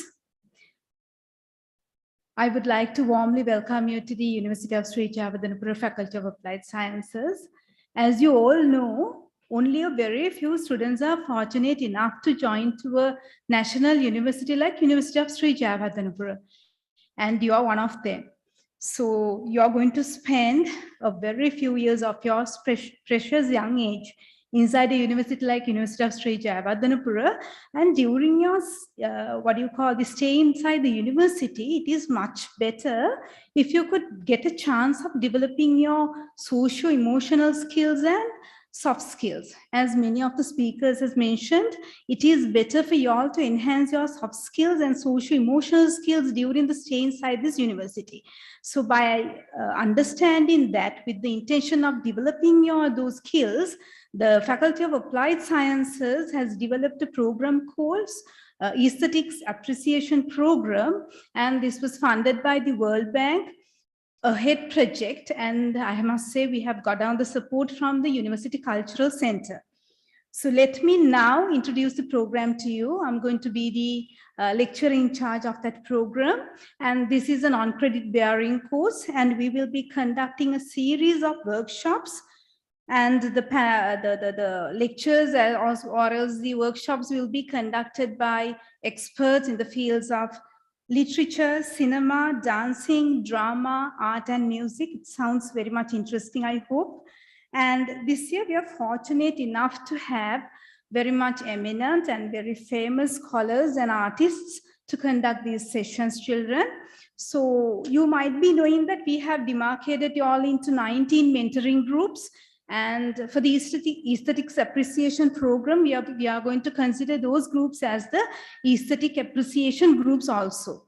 So when it comes to these groups, you have to produce either a voice dubbed cartoon, it can be audio video cinema, movie critic, it can be a collection of poetry or any other creative work based on the knowledge and the skills that you have acquired throughout the workshops.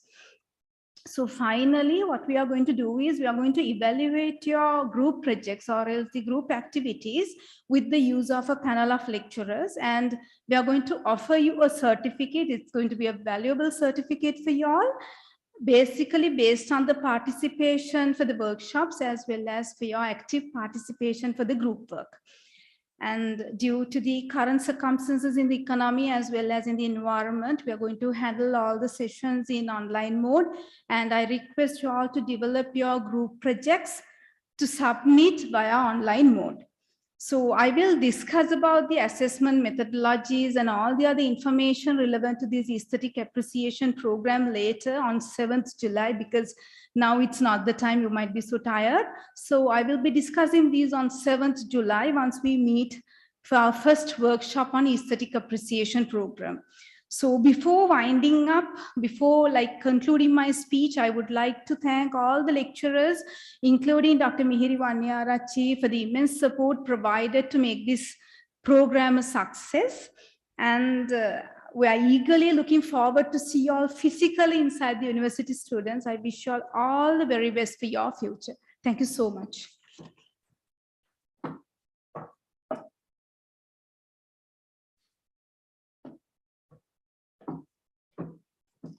Thank you very much, madam. And now we would like to invite Ms. Yashoba Abesinghe, the Assistant Registrar of Faculty of Applied Sciences, University of Sri Javadanapura, to deliver the vote of thanks.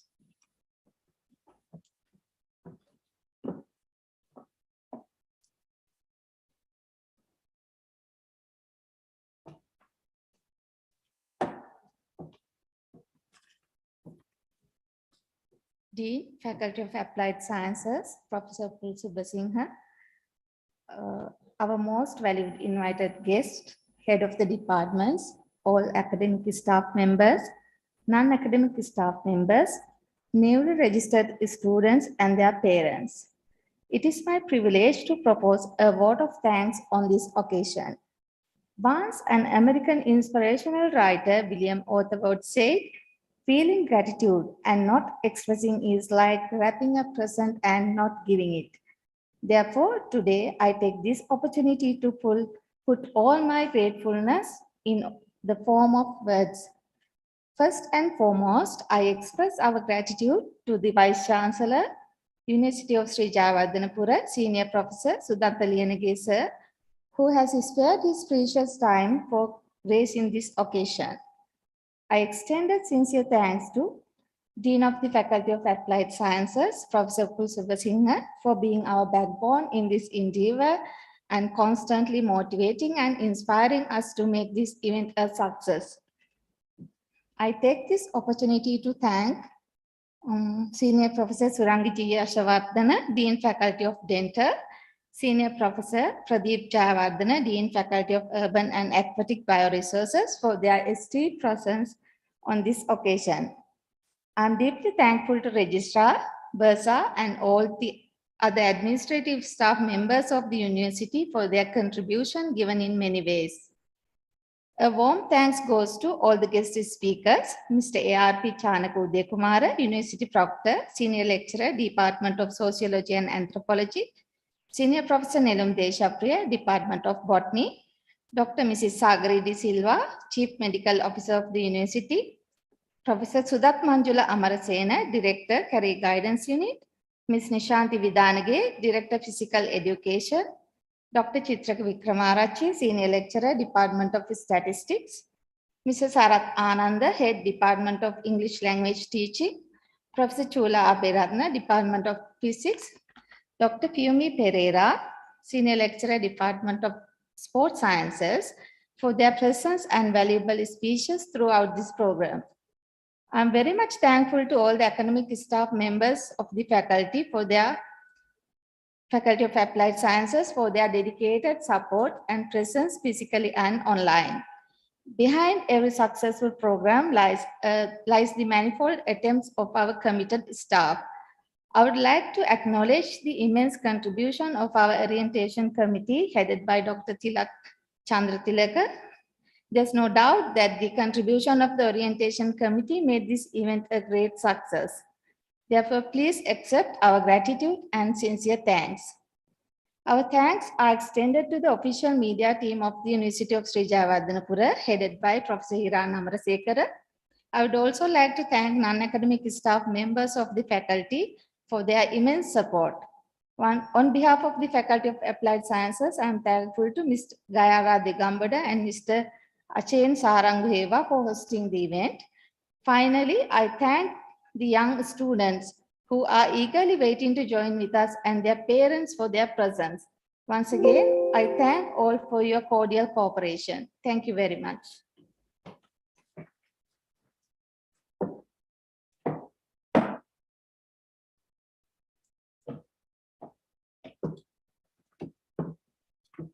Thank you very much, Ms. Yashoba Abesingha. To provide a synopsis of the inaugural session in Tamil, we now invite Dr. Shivayani Kandeepan, Senior Lecturer, Department of Physics, Faculty of Applied Sciences of University of Sri Jayawardenepura.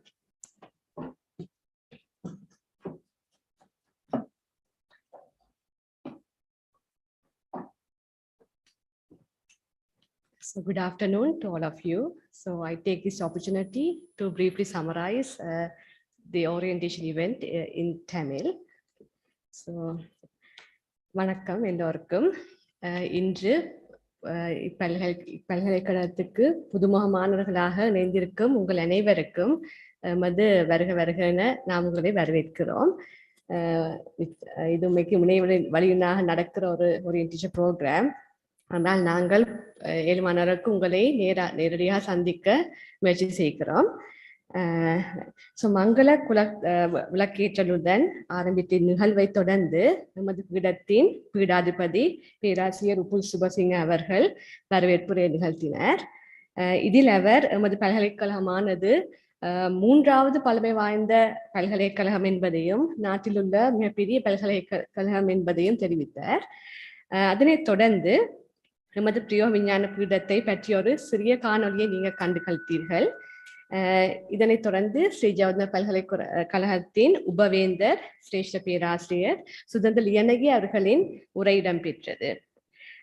இவ்வுரையில் பல்கலைக்கழகமானது 11 பீடங்களை கொண்டுள்ளதாகவும் அதில் கடுமையாற்றும் ஆசிரியர்களாகட்டும் எல்லோரும் மிகவும் திறமை வாய்ந்த சமூகத்தைச் சேர்ந்தவர் என்பதையும் அதிலும் எமது பிரியோ விஞ்ஞான பீடத்தை சேர்ந்த ஆசிரியர்கள் பொதுவாக கலாநிதி பட்டத்தை பெற்றவர் என்பதையும் தெரிவித்திருந்தார்.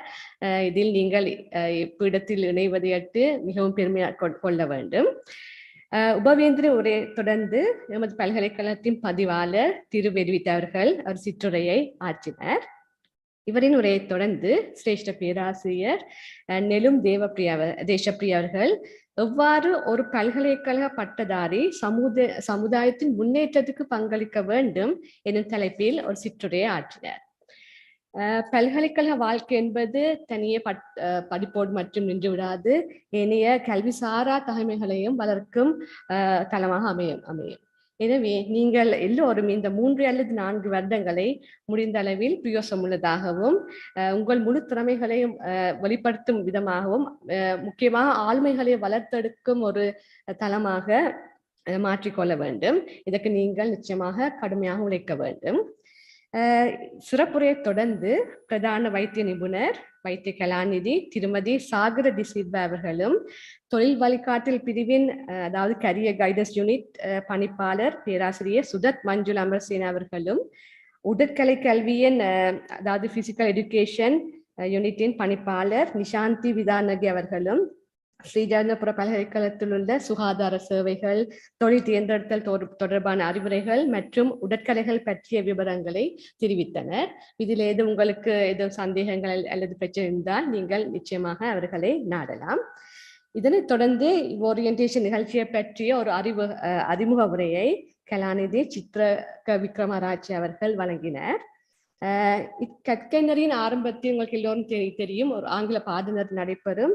இது சம்பந்தமாக ஆங்கிலத்துறையின் தலைவர் திரு சரத் ஆனந்த் அவர்கள் தனது கருத்துக்களை தெரிவித்தார். ஆங்கிலத்தின் முக்கியத்துவத்தை பற்றியும் நீங்கள் அதனை வளர்த்தெடுப்பதில் செலுத்த வேண்டிய ஆர்வத்தை பற்றியும் அவர் அதில் முக்கியமாக குறிப்பிட்டிருந்தார்.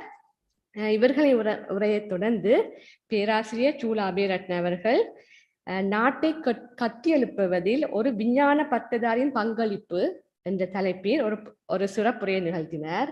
முக்கியமாக இந்த காலகட்டத்தில் நமது நாடு எதிர்நோக்கும் பாரிய பொருளாதார நெருக்கடிக்கு சிறப்பான தீர்வுகளையும் முன்னெடுப்பதில் எல்லோரும் சிந்திக்க வேண்டும் என்றும் அவர்கள் கூறியிருந்தார். அவர்கள் சிறப்புரையை தொடர்ந்து பல்கலைக்கழக ப்ராக்டர் திரு சாணக் உதயகுமார் அவர்கள் பல்கலைக்கழகத்தில் பின்பற்ற வேண்டிய ஒழுங்குமுறைகள் நீதிகள் பற்றிய ஒரு விளக்கத்தை தெரிவித்தார். இதனைத் தொடர்ந்து அழகியல் திட்டத்தை பற்றிய அறிமுகவுரையை அழகியல் திட்டத்தின் ஒருங்கிணைப்பாளர் கலாநிதி திருமதி பியூமி பெரேரா அவர்கள் வழங்கினார். இறுதியாக நன்றியுரையை எமது பீடத்தின் உதவி பதிவாளர் திருமதி யசோபா அபேசிங்க வழங்கினார். மாணவர்களாகிய நீங்கள் இனி வரும் 3 அல்லது 4 வருடங்களில் திறமையாக கல்வி கற்று நமது பீடத்துக்கும் பல்கலைக்கழகத்தில் மட்டுமன்றி நாட்டுக்கும் பெருமை சேர்த்து நாட்டுக்கும் ஒரு நல்ல பிரஜையாக திகழ வேண்டும் என வாழ்த்தி விடைபெறுகின்றோம். நன்றி, வணக்கம். Thank you.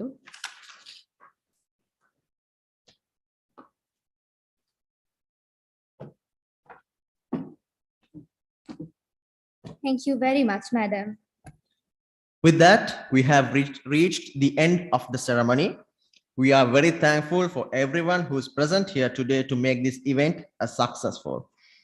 To add a note, please join the next session on Introduction to the Departments of Faculty of Applied Sciences for the 2021-2022 batch. Thank you very much and have a very nice day. To mark the ending, please rise for the national anthem.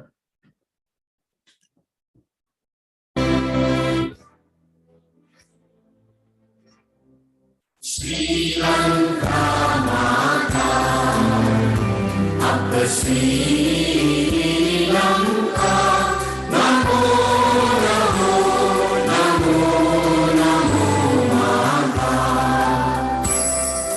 Sundara Sri Kadini, Surani Api Somana.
Sri